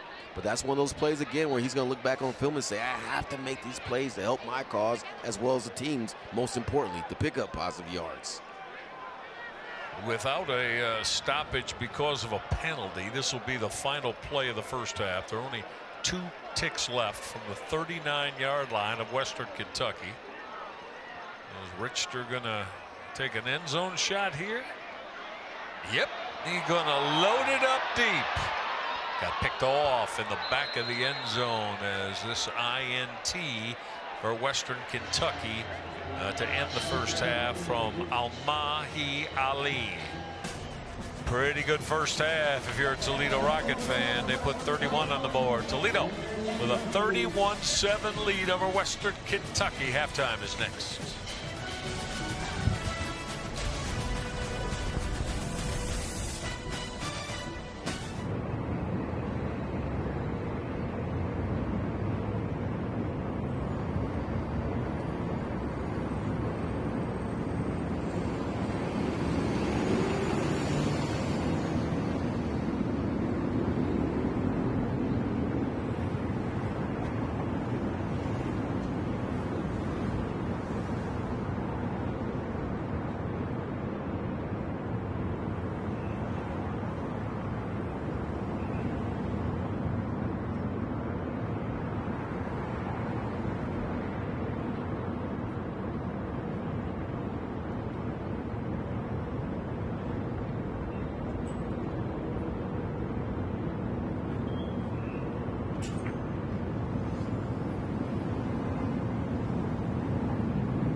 Very impressive first half for Jason Kendall and his Toledo Rockets. They've opened up a 31-7 lead on a very strong Conference USA squad from Western Kentucky.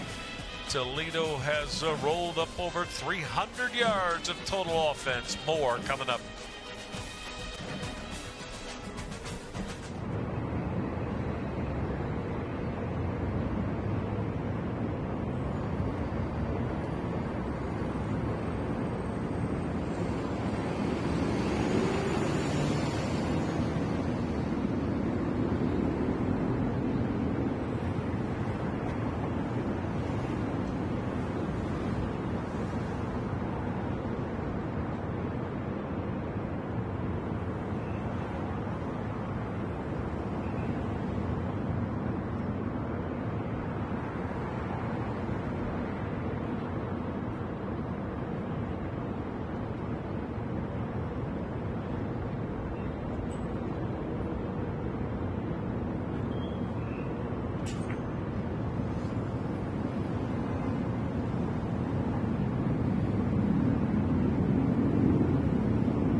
Halftime here at Glass Bowl Stadium in Toledo, Ohio, as we take a look at the Division III Mount Union football legacy.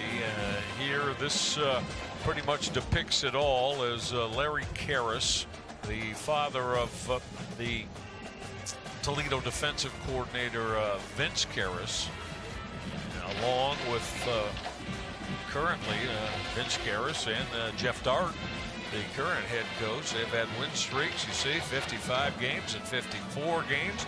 Look at that unbelievable mark in their Division III Ohio Athletic Conference, and 35 OAC championships with 8 straight titles. So Larry Karras, one of the most legendary coaches in any level of college football, and his Mount Union Purple Raiders program. Let's give it a look-see. How much do you know about Mount Union football? I know some of the coaches came here, but not too much. I know it's a Division III school, and I know they win a lot. And VK's dad was a legend here, so that's what I know. I don't know a thing about Mount Union football. I just know a lot of our coaches play here. You know, I'm from the area, so I do know some people that come here. I know that they've been super successful, and I heard a lot about them growing up. See, this is my first time coming out here for real. So I'm from Florida, so just to be out here where the coaches played at, that's just great for real. So you can tell how much they love football, love their old college and stuff, so it feels great. I've heard a bunch of stories about all of the coaches and their times here and all of that, and just the prolific history that this institution's had with football coaches and football players. So it's pretty cool to be here and to see it in person. Well, I mean, obviously this place has a special place in my heart. So many great memories as a player, so many great memories as a coach. You're just very similar to my time at Toledo. A ton of success. Very humbled to be around the players and the coaches that you were able to interact with in both cases, and certainly learn football and to be around great teammates that love football as much as I did. Very proud of all those guys and very proud of the start that we got.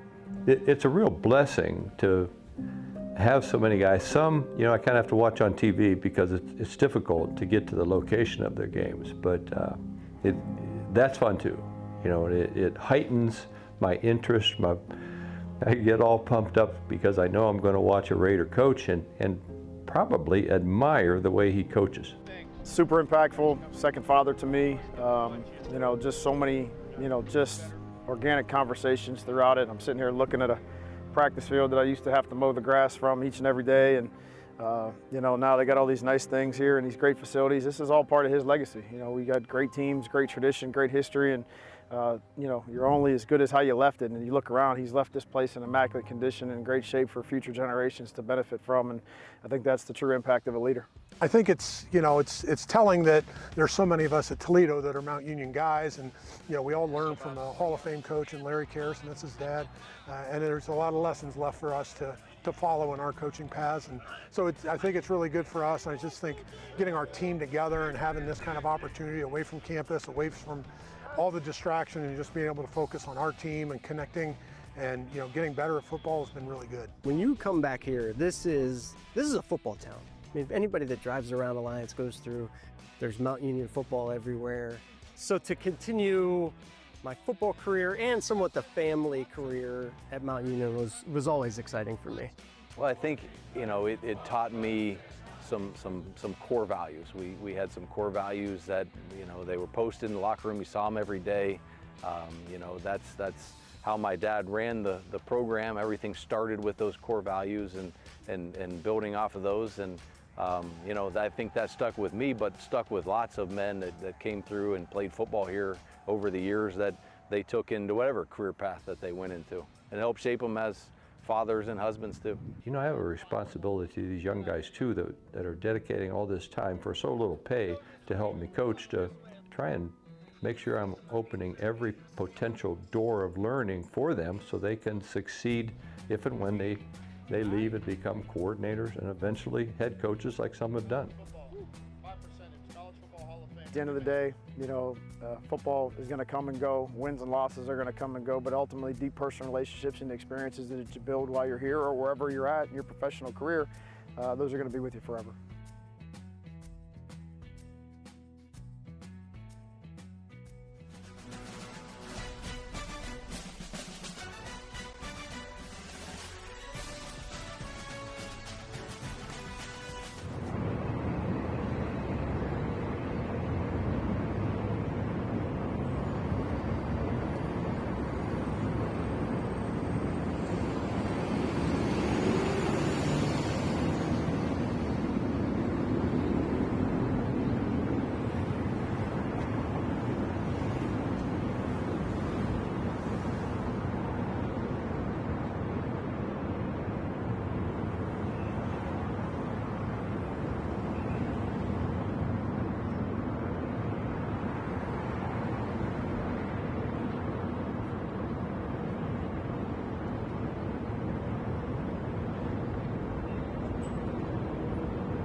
A lot of fun for those who wear the midnight blue and gold. The Toledo Rockets tonight. Rockets have a 31-7 lead over Western Kentucky.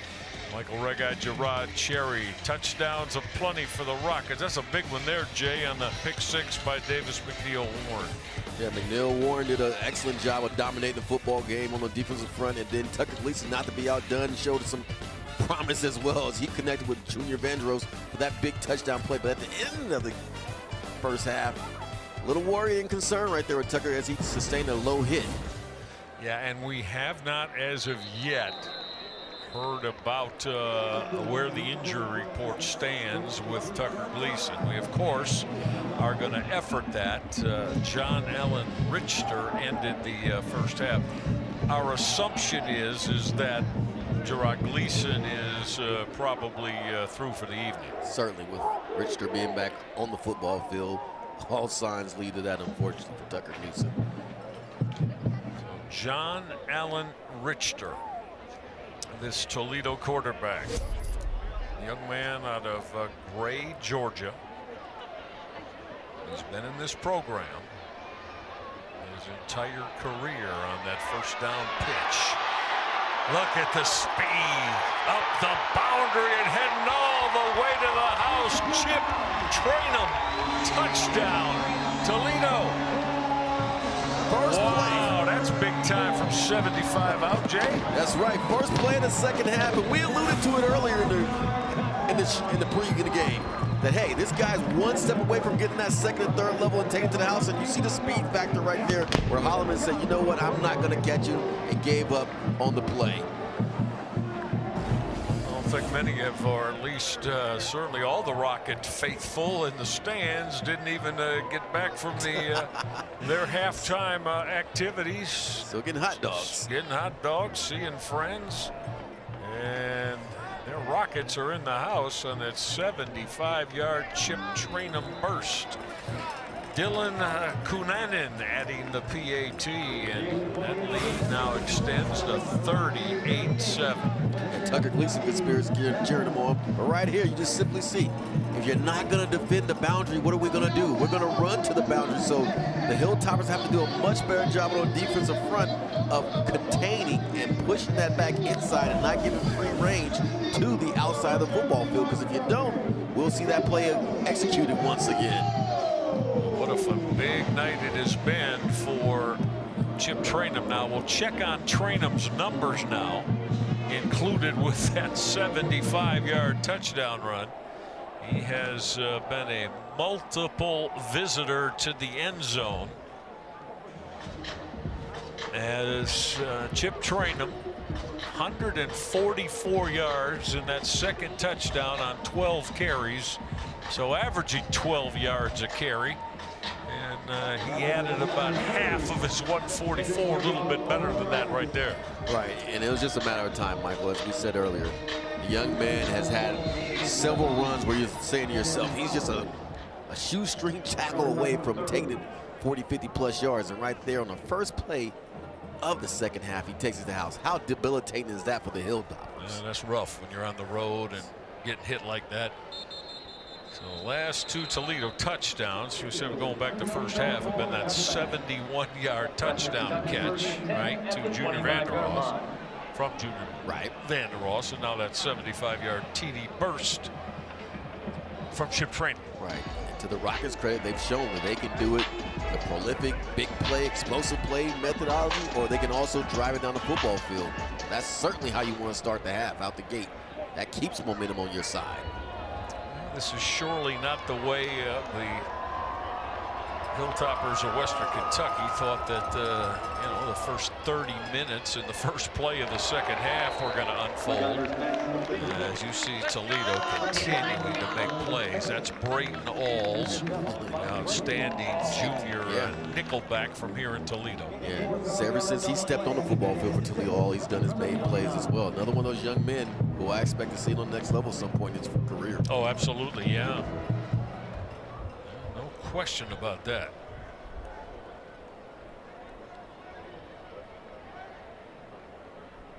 Second and 6 now. again, just checking it down and getting out of his hands early is quarterback Maverick McIver.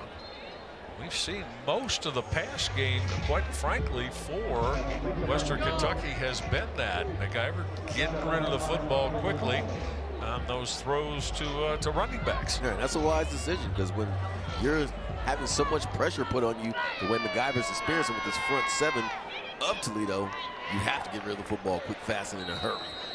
First down call is back to the ground game for Western Kentucky, and that is running back Marvis Parrish. There's Parrish, just a true freshman, a young man from Valdosta, Georgia. And you wonder if the Hilltoppers are in that mode of, okay, we just have to be concerned about keeping our defense off the football field at this point and go methodical as opposed to trying to get the big plays. Well, McIver had that seam route open up for him very nicely, and he gunned his throw and was able to connect. Making that grab is tight end Justin Wolf, his first catch of the night. And McIver's saying, heck, if it worked for Gleason, why not work for me? As you take advantage of that seam route with your tight end. Maverick McIver and the Western Kentucky offense trying to put a drive together here in response to that 75-yard Toledo touchdown quick hit from Chip Traynor. Now losing his helmet was wide receiver Matthew Henry, so he's got to come off the field for a play. Yeah, it was very chippy down there. And now I saw from my vantage point, Michael, where again, his helmet got pushed off, but he was also in the middle of an altercation as well with some Toledo Rockets while in that pile. Toledo came into the season feeling that, again, they could be at the top of the MAC defensively. And doing nothing to discredit that, as McIver's throw was well out of bounds and incomplete. Well, McIver was throwing a fade stop while Barry was running a fade. So you got to be on the same page. You cannot afford to waste downs. See right here, this is a fade stop throw. Well, we've seen that a few times tonight. Whether it has been a fade stop. We saw once a slot fade that wasn't thrown over the outside shoulder. So there's been some miscommunication. No doubt about it. Tonight. Hence the score. Third down throw. McIver's going to take a shot. Got what he wanted there. Oh, and he dropped it. Dropping the football was the usually reliable Quincy Burrows. Might have been 6. Should have been 6. If he catches that clean, he should be able to waltz into the house. Yeah, because clearly the defenders for Toledo were not on the same page. And one of the few times tonight that we're going to say that McNeil Freeman did not do the right thing, because Andre Fuller was certainly expecting to have help over the top while Freeman was playing cover 4. Well, he more than likely should have been in cover 2. So 4th down and 6, and head coach Tyson Helton leaving his quarterback Maverick McIver and his offense on the football field. They got to pick up 6 here to keep the drive alive. He's going to take a deep shot. That's incomplete. Great coverage. Excellent coverage as that was broken up off that Toledo corner. Is with that excellent deflection was Andre Fuller. Andre's had a very busy night, but that right there is textbook coverage. You fade and you press the receiver to the boundary, making it hard for him to make the play, and then you play the hands at the end right there. He did that to perfection.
Toledo Rockets wasting no time, Gerard Cherry, in getting Chip Trainum rolling toward the house. Exactly. Last week they were not happy with the results, but today he's been a man on a mission, scoring 3 times, Michael. Certainly making up for what did not take from a production standpoint last week. But right here on this particular play, what I love so much about it is that he realizes, hey, if you're not going to defend the boundary area, if you're not going to have a man with force and contain responsibility, I'm going to take advantage of that. And he certainly did, taking it to the house. 12 attempts, 144 yards with 2 touchdowns. Toledo has over 200 yards running, and there's the work done by Chip Trainum. Again, the transfer from Ohio State.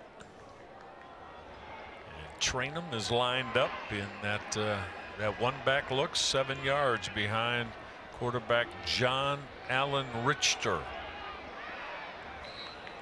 Toledo will stay on the ground. Maybe got a yard as they went to Zion. Who did they? Was that Trayvon Rudolph on that carry? It was Rudolph. Yeah. And a much better job on the part of the Hilltoppers of making a stop in the boundary area for a minimal gain. Yeah, Rudolph only got 1 there. Western Kentucky's going to have to dig deep now in this big hole, trying to get this Toledo offense in check. Got a flag thrown from behind the play as Toledo on that carry from Chip Trainum. If the play were to stand, it would move the sticks for a first down. But that's going to be holding, and it's coming back. Number 65, 10-yard penalty from the previous spot, remains second down. Guilty party for the Rockets was Stephen Gales, their left tackle from Alliance, Ohio. Yeah, you don't want to kill the Mo with that. You've had so much success running the football at this point. The domination has been on display. No need to have those type of plays. That's going to move it all the way back to the 31-yard line now. It's second down and 19 for John Allen Richter. Stay in the ground game. Oh, that would have been 6 right about now. Had Kenji Christian been able to keep his footing as he got tripped up, and yeah, I don't think anybody was going to catch him. No, they were not, because he was ready to go in full throttle mode. And this is the one he's not going to want to see tomorrow in meetings, because he knows that was my TD opportunity right there. Sure. I could have just kept my feet. Kenji Christian, seeing him for the first time here tonight. Transfer out of North Carolina A&T. Third down and 8 for the Toledo offense. Richter will throw that in route. That is hauled in. Close, depending on the spot. And after Junior Anderos made the grab. Yeah, they are. They're going to move the sticks right at midfield stripe. First down, Toledo. Sign of a well-coached team, Michael. When you have your backup quarterback come in and the offense is still in sync, moving in rhythm, and guys aren't falling off because of the fact that Tucker Gleason is no longer in the football game. Kenji Christian has returned behind John Allen Richter at the running back spot. So he and Chip Trainum are looking like now with a 31-point lead, starting to both handle that running back spot. That throw is gunned and caught by Toledo tight end Jacob Peterson. It looked like Kenji Christian put his arms in the air, who was what, a few yards in front of Christian Peterson to make the catch. It was certainly a horizontal level route, but he rightfully put his hands down, because that was not meant for him. That was meant for Peterson, because that was a 100-mile-per-hour fastball thrown by Richter. John Allen Richter, a 225-pound junior. That's the stuff that drives you bonkers, Mike. Yeah.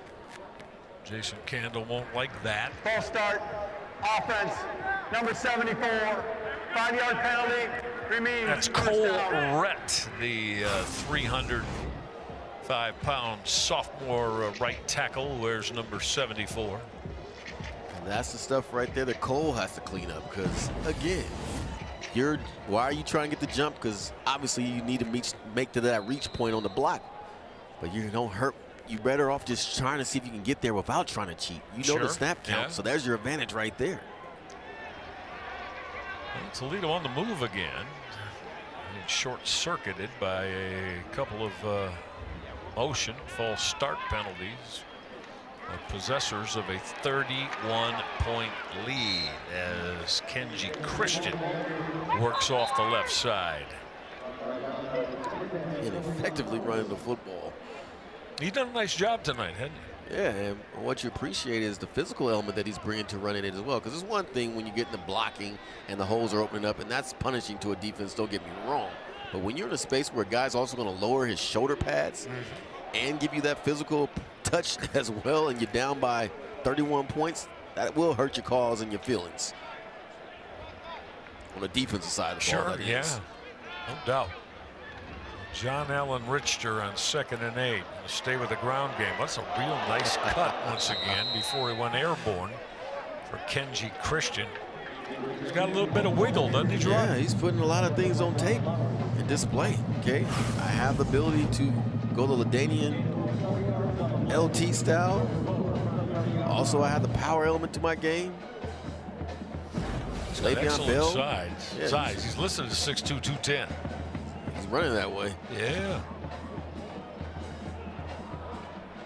Let's call it 3rd down and 4 now as we're halfway through this 3rd quarter with Toledo well in hand. Their 31-point advantage.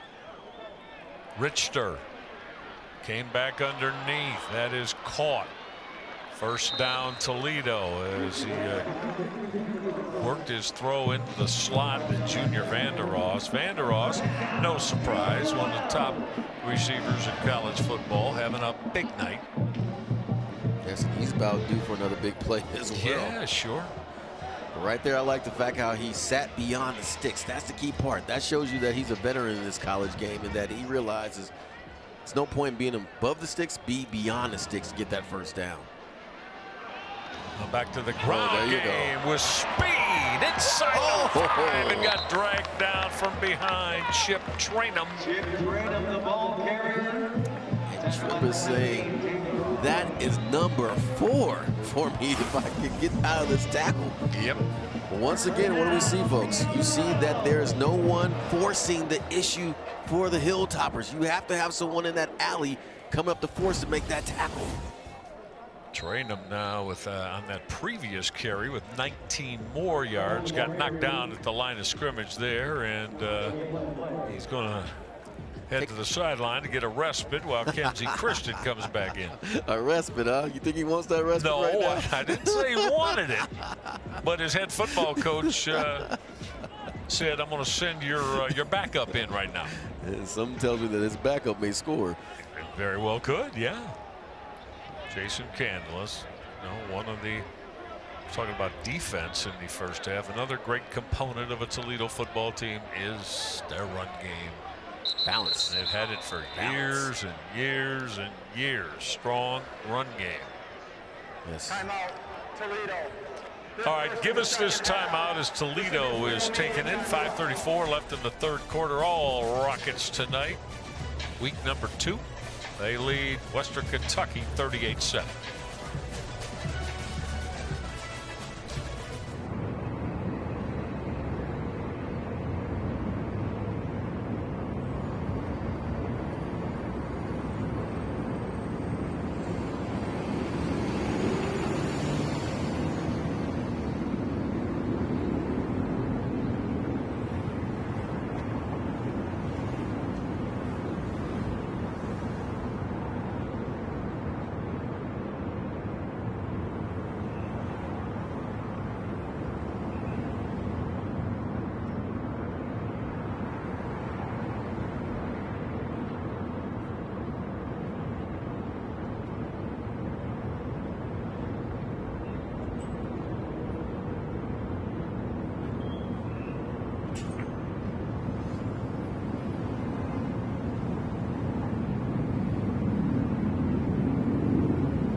strong offensive night for the Toledo Rockets. And how over 400 yards of total offense. And we've still got 20 minutes of football left to go in this one. Michael Reggai, Gerard Cherry, our producer Ed Kultz, director Sam Ramos, and all of our ESPN crew doing a terrific job tonight, keeping you up to speed, like those little guys know, on everything that is all about Toledo.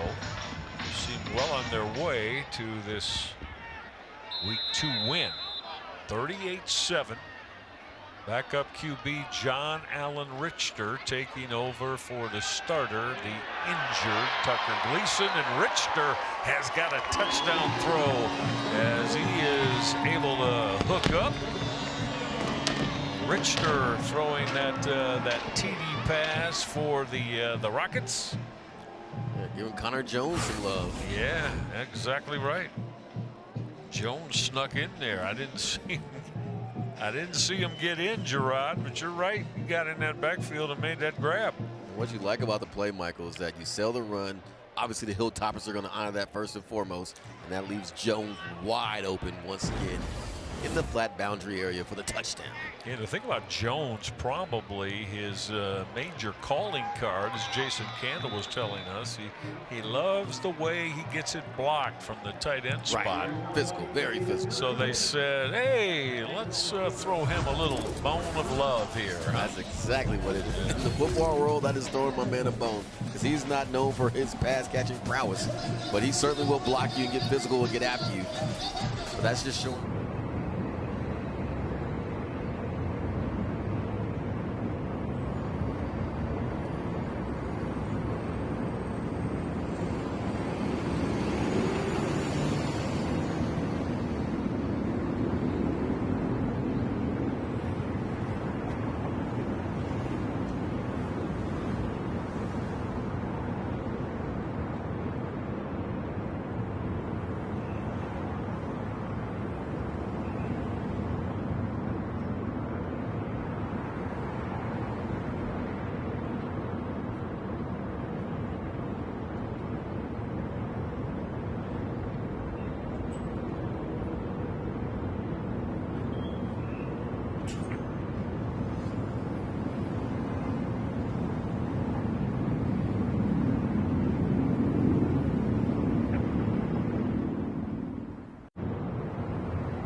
Toledo's Rockets with this 45-7 lead over the Hilltoppers of Western Kentucky. Michael Reggai, Gerard Cherry. Hope all of you are enjoying it tonight. 10 plays to go 60 yards. Took 6.5 minutes. A 5-yard touchdown reception from tight end Connor Jones. So, Gerard, this is the time. There's still 20 minutes left to play. And this is when you got to be able to dig deep, whatever side you're on. Right, finished strong. Obviously, it's early in the season for the Hilltoppers, and Rockets have a commanding lead. But this is where, again, you work on your game, you dig deep, and you figure out who you are as a football player, and you establish those ideals right now. And I know it's easier said than done, us up here talking about it, but that's how you have to think and feel on that football field right now. Because you do not want to get in a rut to where this lingers on for another week or two for the Hilltoppers. Yeah, no doubt. Of course, Tyson Helton, he and his dad, Kim, are the first father-son duo. Kim was a head coach in Houston. They'll each be named the Coach of the Year by in any FBS conference. And that first down throw is hauled in and near the boundary, making that grab, running back Marvis Parrish. We call that a respect play. You respect the fact that you cannot win up front. So what do? You go to the screen game. Gerard, you know, correct me if I'm wrong though, but this has been the largest component of their pass game tonight. Yes, they started out throwing the running backs in either the screen game, and they've even been a couple of fades thrown to running backs. Right. So they just seem to, I don't know. I don't want to say, you know, haven't really given their pass game a shot, but it seemingly has been very condensed tonight. And again, that's what a great pass rusher do. And to the credit of the Toledo Rockets, they're getting there with sometimes 3 or 4 guys. There's that shallow crossing route, and my goodness, did a price get paid as for Toledo up on that big time hit. Andre Fuller. Look at Fuller throw down Henry. Yeah, Andre Fuller had what we call bad intentions. That is one physical tackle on his part. Just it's been a continuing dynamic tonight for Western Kentucky. A lot of 3 and outs. They just can't get the offense moving to move the sticks. Toledo punt return is accepted by Bryson Hammer, and the Rockets are going to get the football once again. If you're just joining us, the only unfortunate dynamic tonight for Toledo with this big lead, and they played so well, is their starting quarterback, one of the MAC's best, Tucker Gleason, was helped off the field after taking a hit right there on the throw. Yeah. Gerard, we've seen that a million times over and over and over again in every level of football. You don't want to see it, and they've done so much in football to reduce the amount of that taking place, because think about how many guys have had their seasons in because of that particular play right there. Too many, right? Yeah. Far too many. Far too many. And you hope that Tucker Gleason does not fall into that camp. Yeah.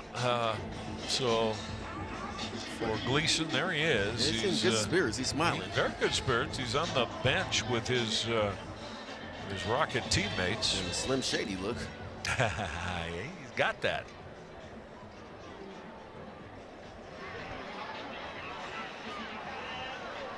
Problems with referee microphone here tonight. It is going to move Western Kentucky back to the 7-yard line. And again is a better look at what he's got the ice pack. Hands on his knee. Yeah, on the knee, sure. And we talk about the need for the Hilltoppers to finish strong and dig deep. Same thing applies to the Rockets as well. Even though you're up in a commanding lead, you still want to play clean football, because the habits that you build right here matter down the road as well. So John Allen Richter getting a lot of work tonight. That first down carry, making people miss, is Kenji Christian before he got belted near the boundary. It made Christian earn that one right there. Still a 4-yard pickup. Yeah, we'll see how far John Allen Richter goes. As you know, Jay, I know it's only late third quarter, but this one is pretty much decided. That it is, but a chance to get your backup quarterback in meaningful duty against a quality Right. opponent. That's take advantage true. of that. But, you know, who knows? He may be your starting quarterback. That's a great point. Next week. And again, we'll see. We're not trying to, make any declarative statement about that. It probably won't be till early in the week where you find out. I'll tell you, got to be impressed with the wiggle of Kenji Christian, huh? Yeah, it's like he has oil on him because he is just slipping off of every would-be tackler. But back to your point with Gleason and Richter, whenever you see ISO someone, that is a concerning sight to see. But right here, you see the slipperiness. He gets out of one tackle, two tackles, and ultimately gets brought down after getting the first down. And folks, he's a step away from taking it to the house as well. Yes, he is.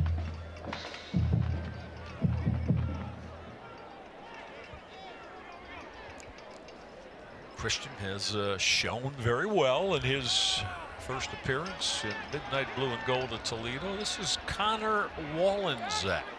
We've seen Connor in the last couple of years as a backup running back, a young man from nearby Perrysburg High School.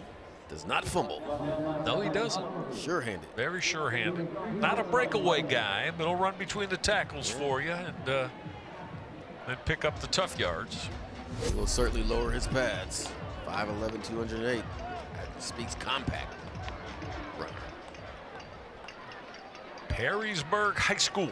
Literally across the street. You know, sits right on I-75 as you get a couple miles off the University of Toledo campus. Yeah, right there by their rival. Yeah. 2nd and 7. A little more activity for Connor Wallenczak.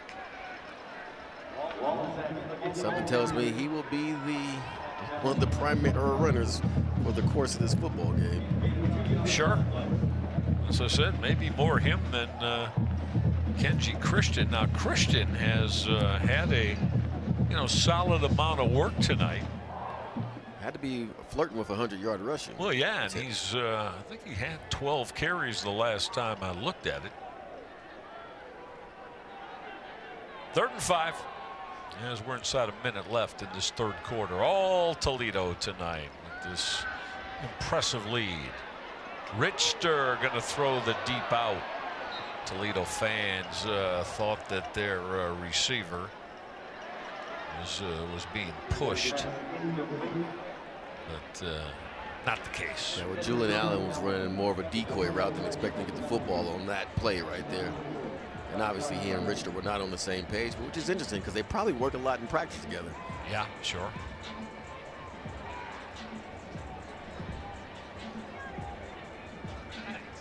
Fourth and 5, and Jason Candle's going to get his punt team on with only 44 ticks left in this third quarter. All Toledo tonight. Yes. And clean football. Clean football. A lot of young guys are playing, but we're not seeing clean football.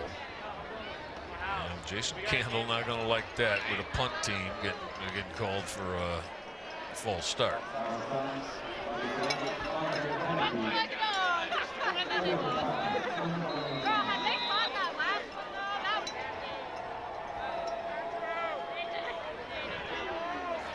Booming that away for the Rockets. Emilio Duran on that punt, and so got downed at the 48-yard line of Western Kentucky, and the Hilltoppers with just 35 ticks left in this third quarter will get the football. Yet once again, things have crawled to a bit of a stop, right, partner? Yes, they have. Yeah. But I do recall the last time they got great field position like this, they scored. They did. Well, this is the best starting field position of the night for Western Kentucky from their own 48-yard line. Their starting quarterback continues to fire away, and he delivered that strike there. Did quarterback Maverick McIver as he delivered that deep ball to Musa Berry. Big catch. A lot of real estate for Western Kentucky. 39 yards worth. And Berry saying, okay, no more Fuller on me. I'm going to take it deep. There you go. Get the NFL guy off me. His first down carry. Boy, Toledo's got that. Toledo is a hard-hitting, multiple tackler coming after ball carrier football team. That'll be the last play of quarter number 3. Fourth quarter is next. The Rockets have rolled it up tonight. This man, Chip Trainum, doing a lot of work.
Michael Regai, Gerard Cherry, all of our ESPN crew. Let's start quarter number 4 as the Toledo Rockets have really turned it on offensively, and has been an offense that has been punctured a lot by the run game. And when Chip Trainum isn't running it in the house, Gerard, he's catching passes out of the backfield to get it done. Yeah, he's showing that he is truly a complete back because he has been excellent running the football, off tackle, between the tackles, and also catching out of the backfield, Michael. Very impressive effort on the part of one Chip Trainum. Let's see if Western Kentucky can culminate their drive. Look at end zone, but not able to deliver the football was quarterback Maverick McIver as he got pushed out of bounds.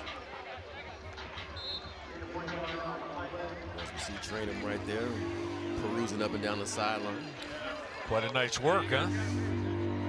Real nice job. And right now, the Hilltoppers are facing the 2s and 3s. Let's see. 14 attempts, 163 yards, 3 touchdowns. That will get the job done. That'll work. That'll work, yeah. McIver going to hit the crossing route underneath. Trying to get in the end zone for Western Kentucky was Cam Flowers, but Flowers got leveled. A lot of Toledo 2s, meaning backups in defensively right now. here in the early stages of the fourth quarter. Interesting, the penalty wasn't called for that to get the guy off the pile, but I guess the official's going to let him play. I think the officials want to make sure that clock stays moving, right? And it's early in the season, too. That it is. Yeah.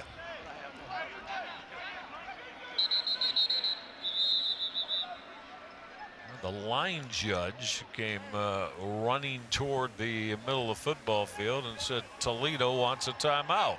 All right, we're going to take it with the Rockets here. Toledo in control. They've got a 45-7 lead over Western Kentucky.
One.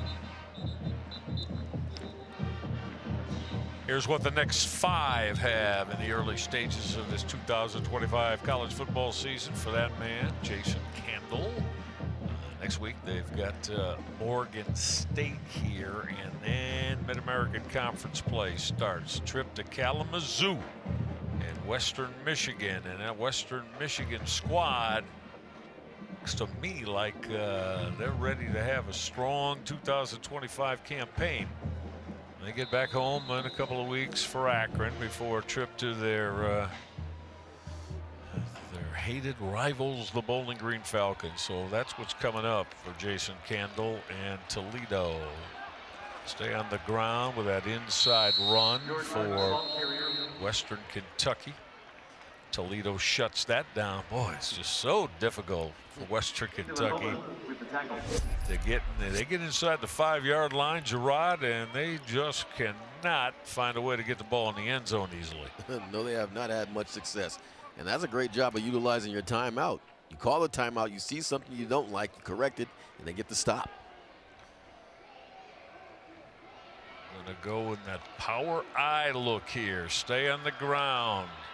Did they push it into the end zone? Yeah, they did on that carry. Looked to be Jaden McGill. Yeah, it was. Jaden McGill into the end zone. Fine job by Jaden of doing what? Running with authority, moving the legs, refusing to go down and get into the end zone. Head coach Tyson Helton likes that. At this point, you're on building habits, good habits. Keep competing. That's really all you can do at this station of the game. Western Kentucky will get back home to Bowling Green, Kentucky, and to welcome in the Nevada Wolfpack next week.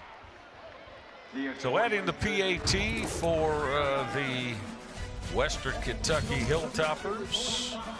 And Toledo's lead now is 45-14. Come on back with us to Glass Bowl Stadium.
Take a look at the next five for the Western Kentucky Hilltoppers and their head coach, Tyson Helton.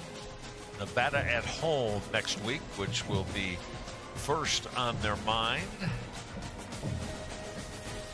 before they ultimately get into Conference USA play. And for the Toledo Rockets, well, first and foremost, they've never lost a home opener under this man. Trying to go to 10-0 tonight here at Glass Bowl Stadium is head coach Jason Candle.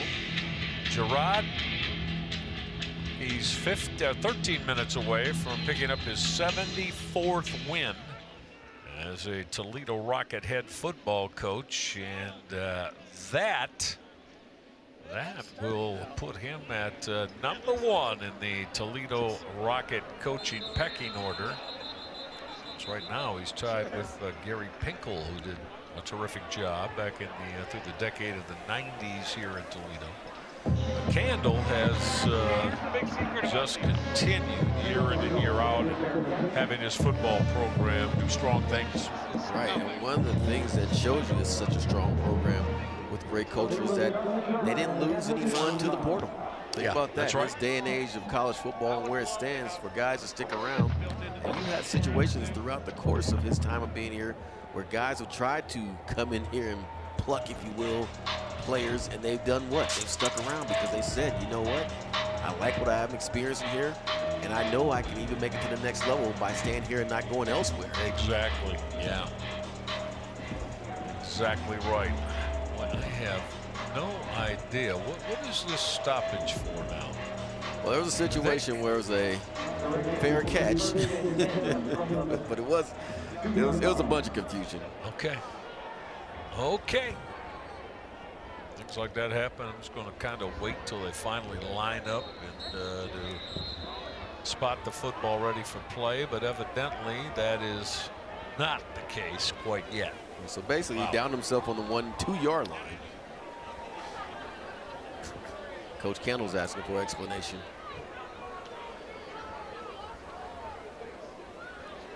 Toledo has the football. They've also got a 45-14 lead with 13:06 left in it.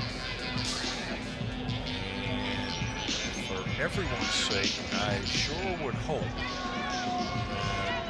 that this cleans itself up and get normal, rapid play here to finish out these final 13:06. They don't want you to go home, Michael. They don't want us to go home, huh?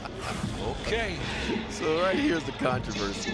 All right, so the ball is caught. Now the question becomes, did he give himself up? Now, he didn't give himself up, but they're saying that Hammer made a motion to give himself up. So that's where the confusion lies. But Hammer's not the one that's catching the football. I know. Rudolph was like, hey, it's me. I didn't do anything. Okay.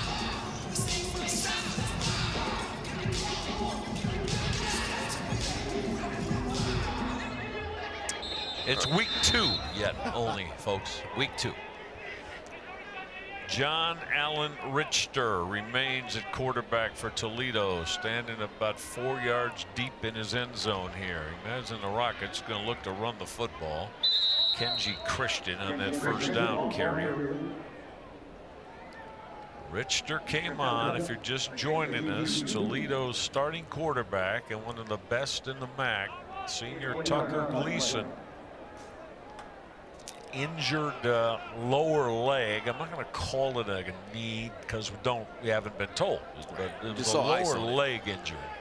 Yeah, you certainly saw ice on it. Well, no doubt. Yeah, and we're just, but frankly, going to have to see how this next week unfolds, and then at some point,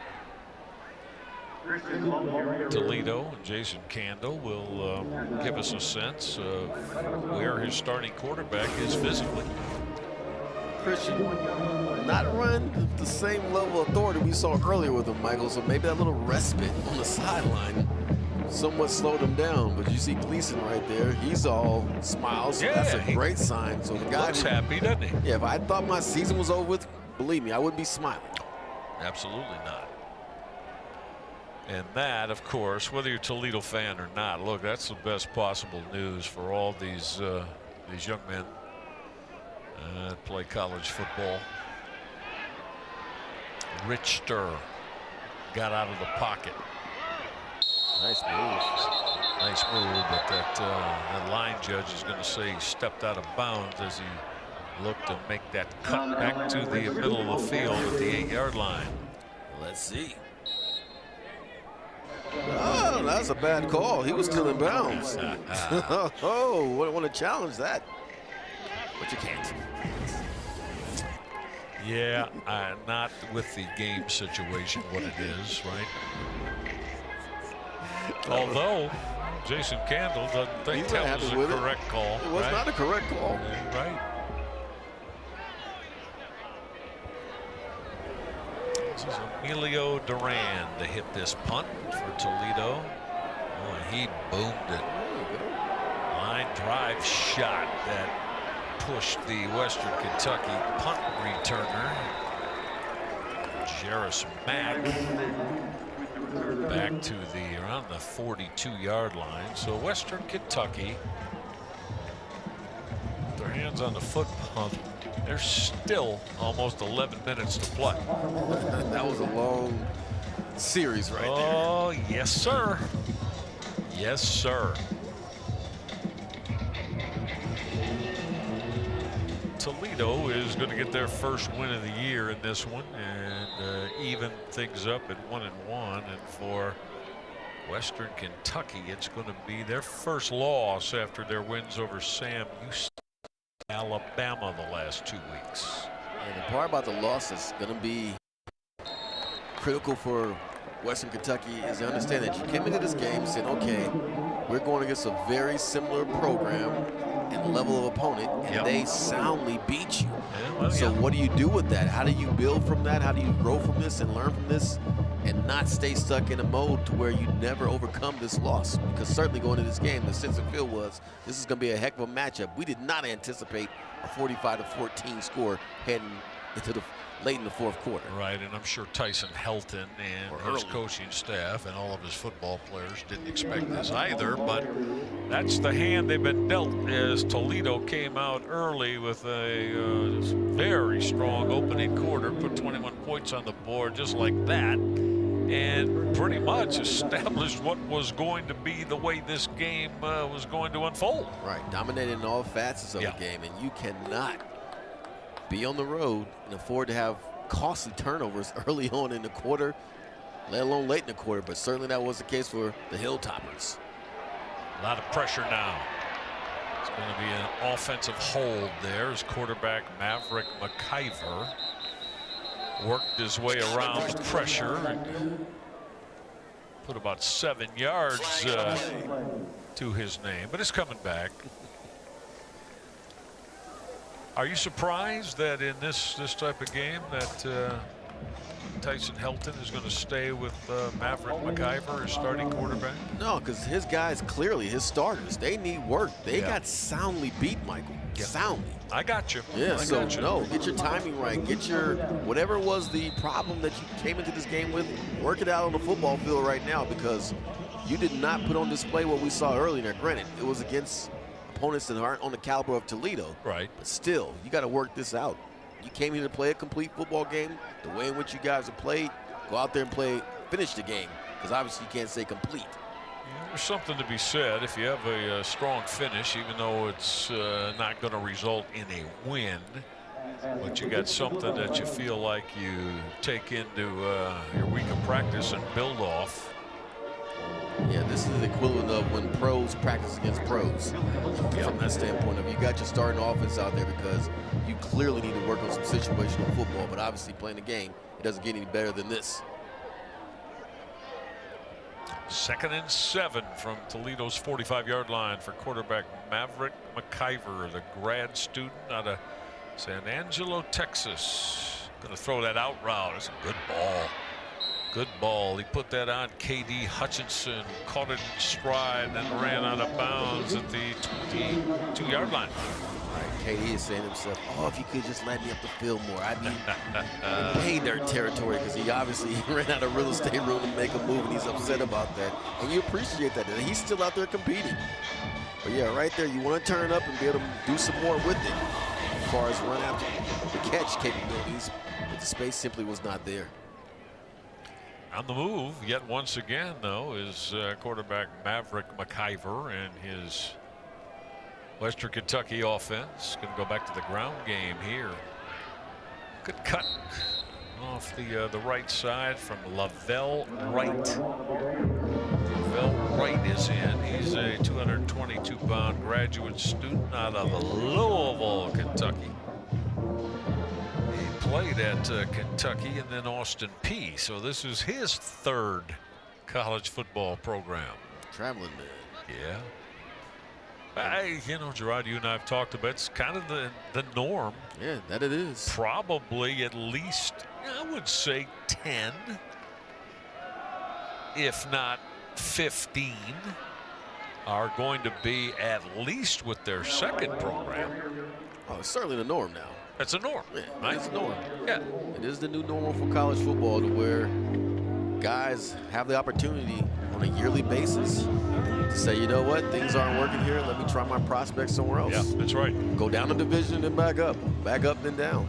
And some coaches, quite frankly, it's not my cup of tea, as I've said. You know, I'd prefer to build my program from strong high school recruiting and then add a piece or two here or there. But I mean, there are some coaches, Gerard, that have, I don't know, like I said, a dozen, 15, 20 transfers in their programs. And that's the new normal. You have to embrace it. It's no longer. Do I? You scolding me, partner? No, I'm not telling you that. I'm saying you got to embrace it. The coaches have to embrace it. Doug, I get where you're coming from, because I played under similar parameters.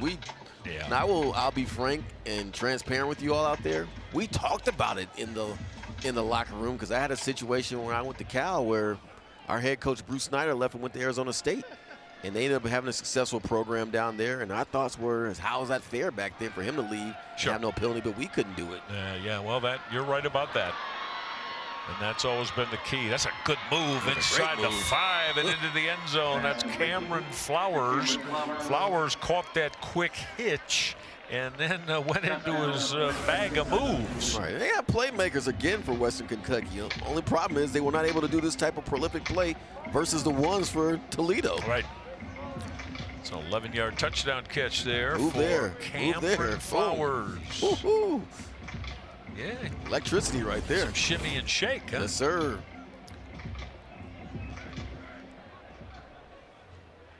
So Western Kentucky with their third touchdown of the evening. And adding that PAT for the Hilltoppers is John Cannon. Let's take one more look here at Cam Flowers. Good cut. Shimmy shake in the end zone. Toledo still big.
Jason Candle going to become with his 74th career win.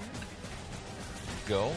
He's going to, of course, this began with his first season at the University of Toledo. So no MAC team, Gerard, has more wins in conference than this man, Jason Candle, going back. So now it is beginning the 9th year, going back to 2016. Yeah, just has done a phenomenal job of creating a great program in which you get the respect nationally. When you talk about Toledo football, people recognize the phenomenal job that they're doing here. Exactly right. Let's see if this is returnable. Yeah. No hands up this time. No. Or out. From inside the end zone, coming out for the Rockets is Rudolph on that return. Trayvon Rudolph, who wears number 9. Think about last year, for example. They beat 2 Power 5 teams. They beat Pitt in a bowl game. You see right there, the Hilltoppers, 8 plays, 59 yards, 4 minutes and 32 seconds elapsing to get us down to the 6:21 mark. Let's see what the MO here is for Jason Candle. I mean, again, the outcome's not in doubt. So let's see if he's content to run the football quite a bit. That first call is the run from running back Connor Wallenczak. And like Colin, stay in bounds. Exactly. Yeah. What are you doing? Do not go out of bounds. We're not running the football. If we want to go out of bounds and we want the clock to stop, we can throw the football and do that, either via first down or incomplete pass. Certainly, stay in bounds.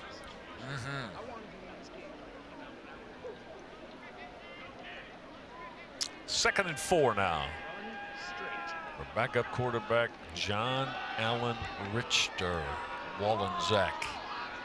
It's a good job of lowering his pads and jumping in and out of cuts, out of tackle traffic. Move forward. That's exactly what you want to do.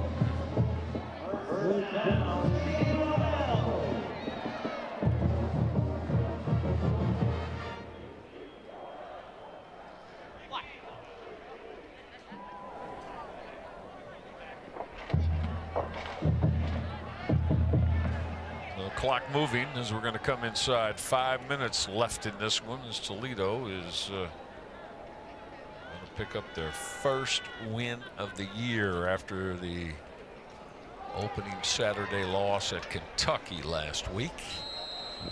Wallensack on the carry once again.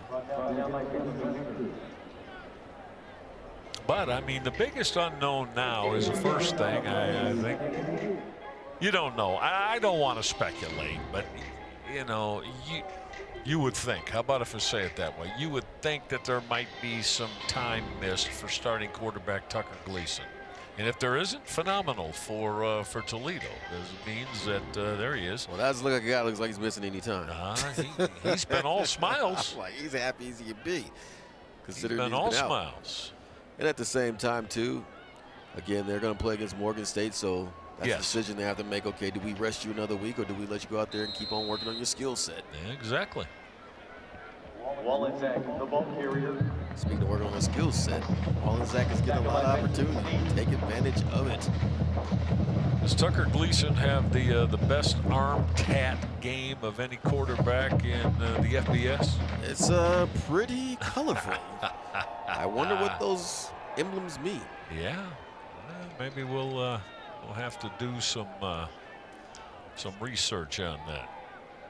Toledo just hit 500 yards tonight of total offense. And Western Kentucky is saying we know the feeling. That's what their experience was the past couple of games. That's right. You know that'll work for Jason Candle. Well, those are the kind of things, and I understand John Allen Richter, wouldn't get a lot of reps during the week with the one. Right. I get that, but can't a delay a game? No. Get to the line of scrimmage and operate. Run the play. Right. And I'm pretty sure it was a run play. Oh, yes. Yes, indeed. So you're changing stuff at the line of scrimmage at this point. It might be called doing too much. Well, Jason Candle is still continuing his discussion with the officiating crew. He's upset about that, and I understand why. Yeah, it was about put us on a 2-yard line. What the 2-yard line? Well, we were in a tighter game. Yeah, baby. That could have been costly. There we go. There we go. Hey, keep pushing. Well, the push continues for this Toledo Rocket offensive line as Connor Wallensack used that O-line push to move his way for a couple more, but it's going to be now 4th down. 4th and 4, and we're inside 3 minutes left.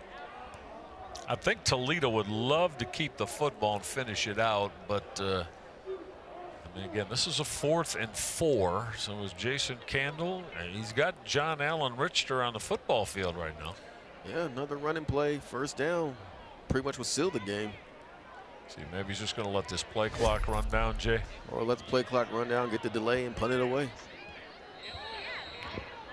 Impressive night for Toledo, total offense-wise. Jason Candle is going to take the timeout. 2.5 minutes left. Are we seeing that correctly? 407 rushing yards tonight? Indeed. It has been that good. And how about that group? How about that offensive line group up front? Stephen Gales, left tackle. Carter Foudy, the veteran senior left guard. Anthony Boswell, he's the new O-line starter. He's a redshirt freshman. And then, of course, Ethan Spop at right guard and Cole Rett at right tackle. They're real good. Yeah, they got game balls. We said it earlier in the game. If they continue to block the way they were blocking in the first quarter, they were going to find themselves with game balls at the end of the night. And when you amass that many yards, you know you're winning in the trenches. Yes, indeed.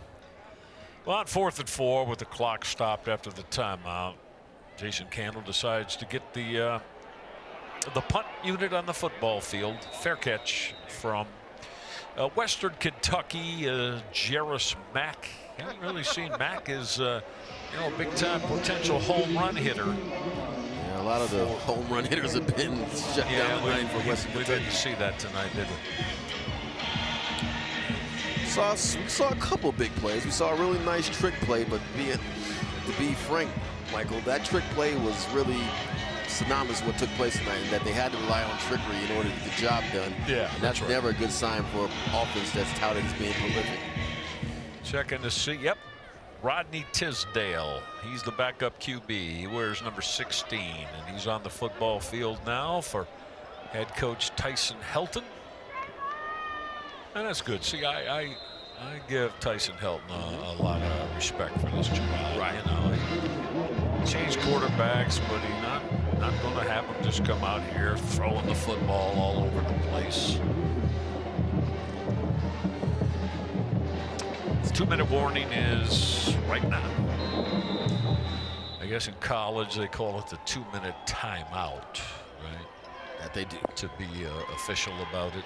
Technically. Yeah, that's right. 2-minute warning is the NFL. 2-minute timeout. The college game. 45-21 Toledo. We're back to finish it out next.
All Toledo with just 2 minutes left in this one.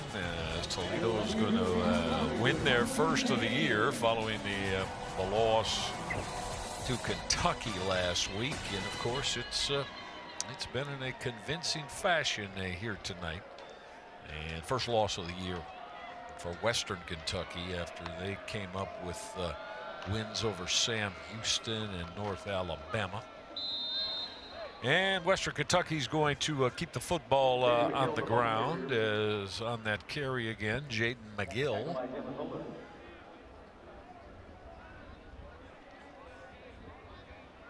Well, as always, Gerard, both squads, Toledo and the win side, Western Kentucky on the loss side got things that they'll go to work on and look to clean up before next week's Week 3 action. For Western Kentucky, really it boils down to, one, you can't turn the football over at home or on the road, so that's a problem right there that you have to clean up. Ball security, first and foremost, and obviously for Maverick McIver, understanding that what you see pre-snap will not always be the case post-snap, and that he got baited to a pick-6 interception on the part of Emmanuel McNeil-Freeman. So those things are you can clean up for sure. Sure, yeah. So first down. The sticks move for Western Kentucky. And this one is now just 60 seconds away of coming to an end. Toledo is saying that Western Kentucky put the football down. The officials do not agree. Maybe one more snap, I do believe, in this one. Western Kentucky in no great hurry as they look at a 2nd down and 8 here. 31-yard line, and they'll keep the football on the ground. Toledo will get that tackle again. They got mostly their backups on the football field now. As they're coming up with that hit was Carlos Hazelwood. He's been practicing very well.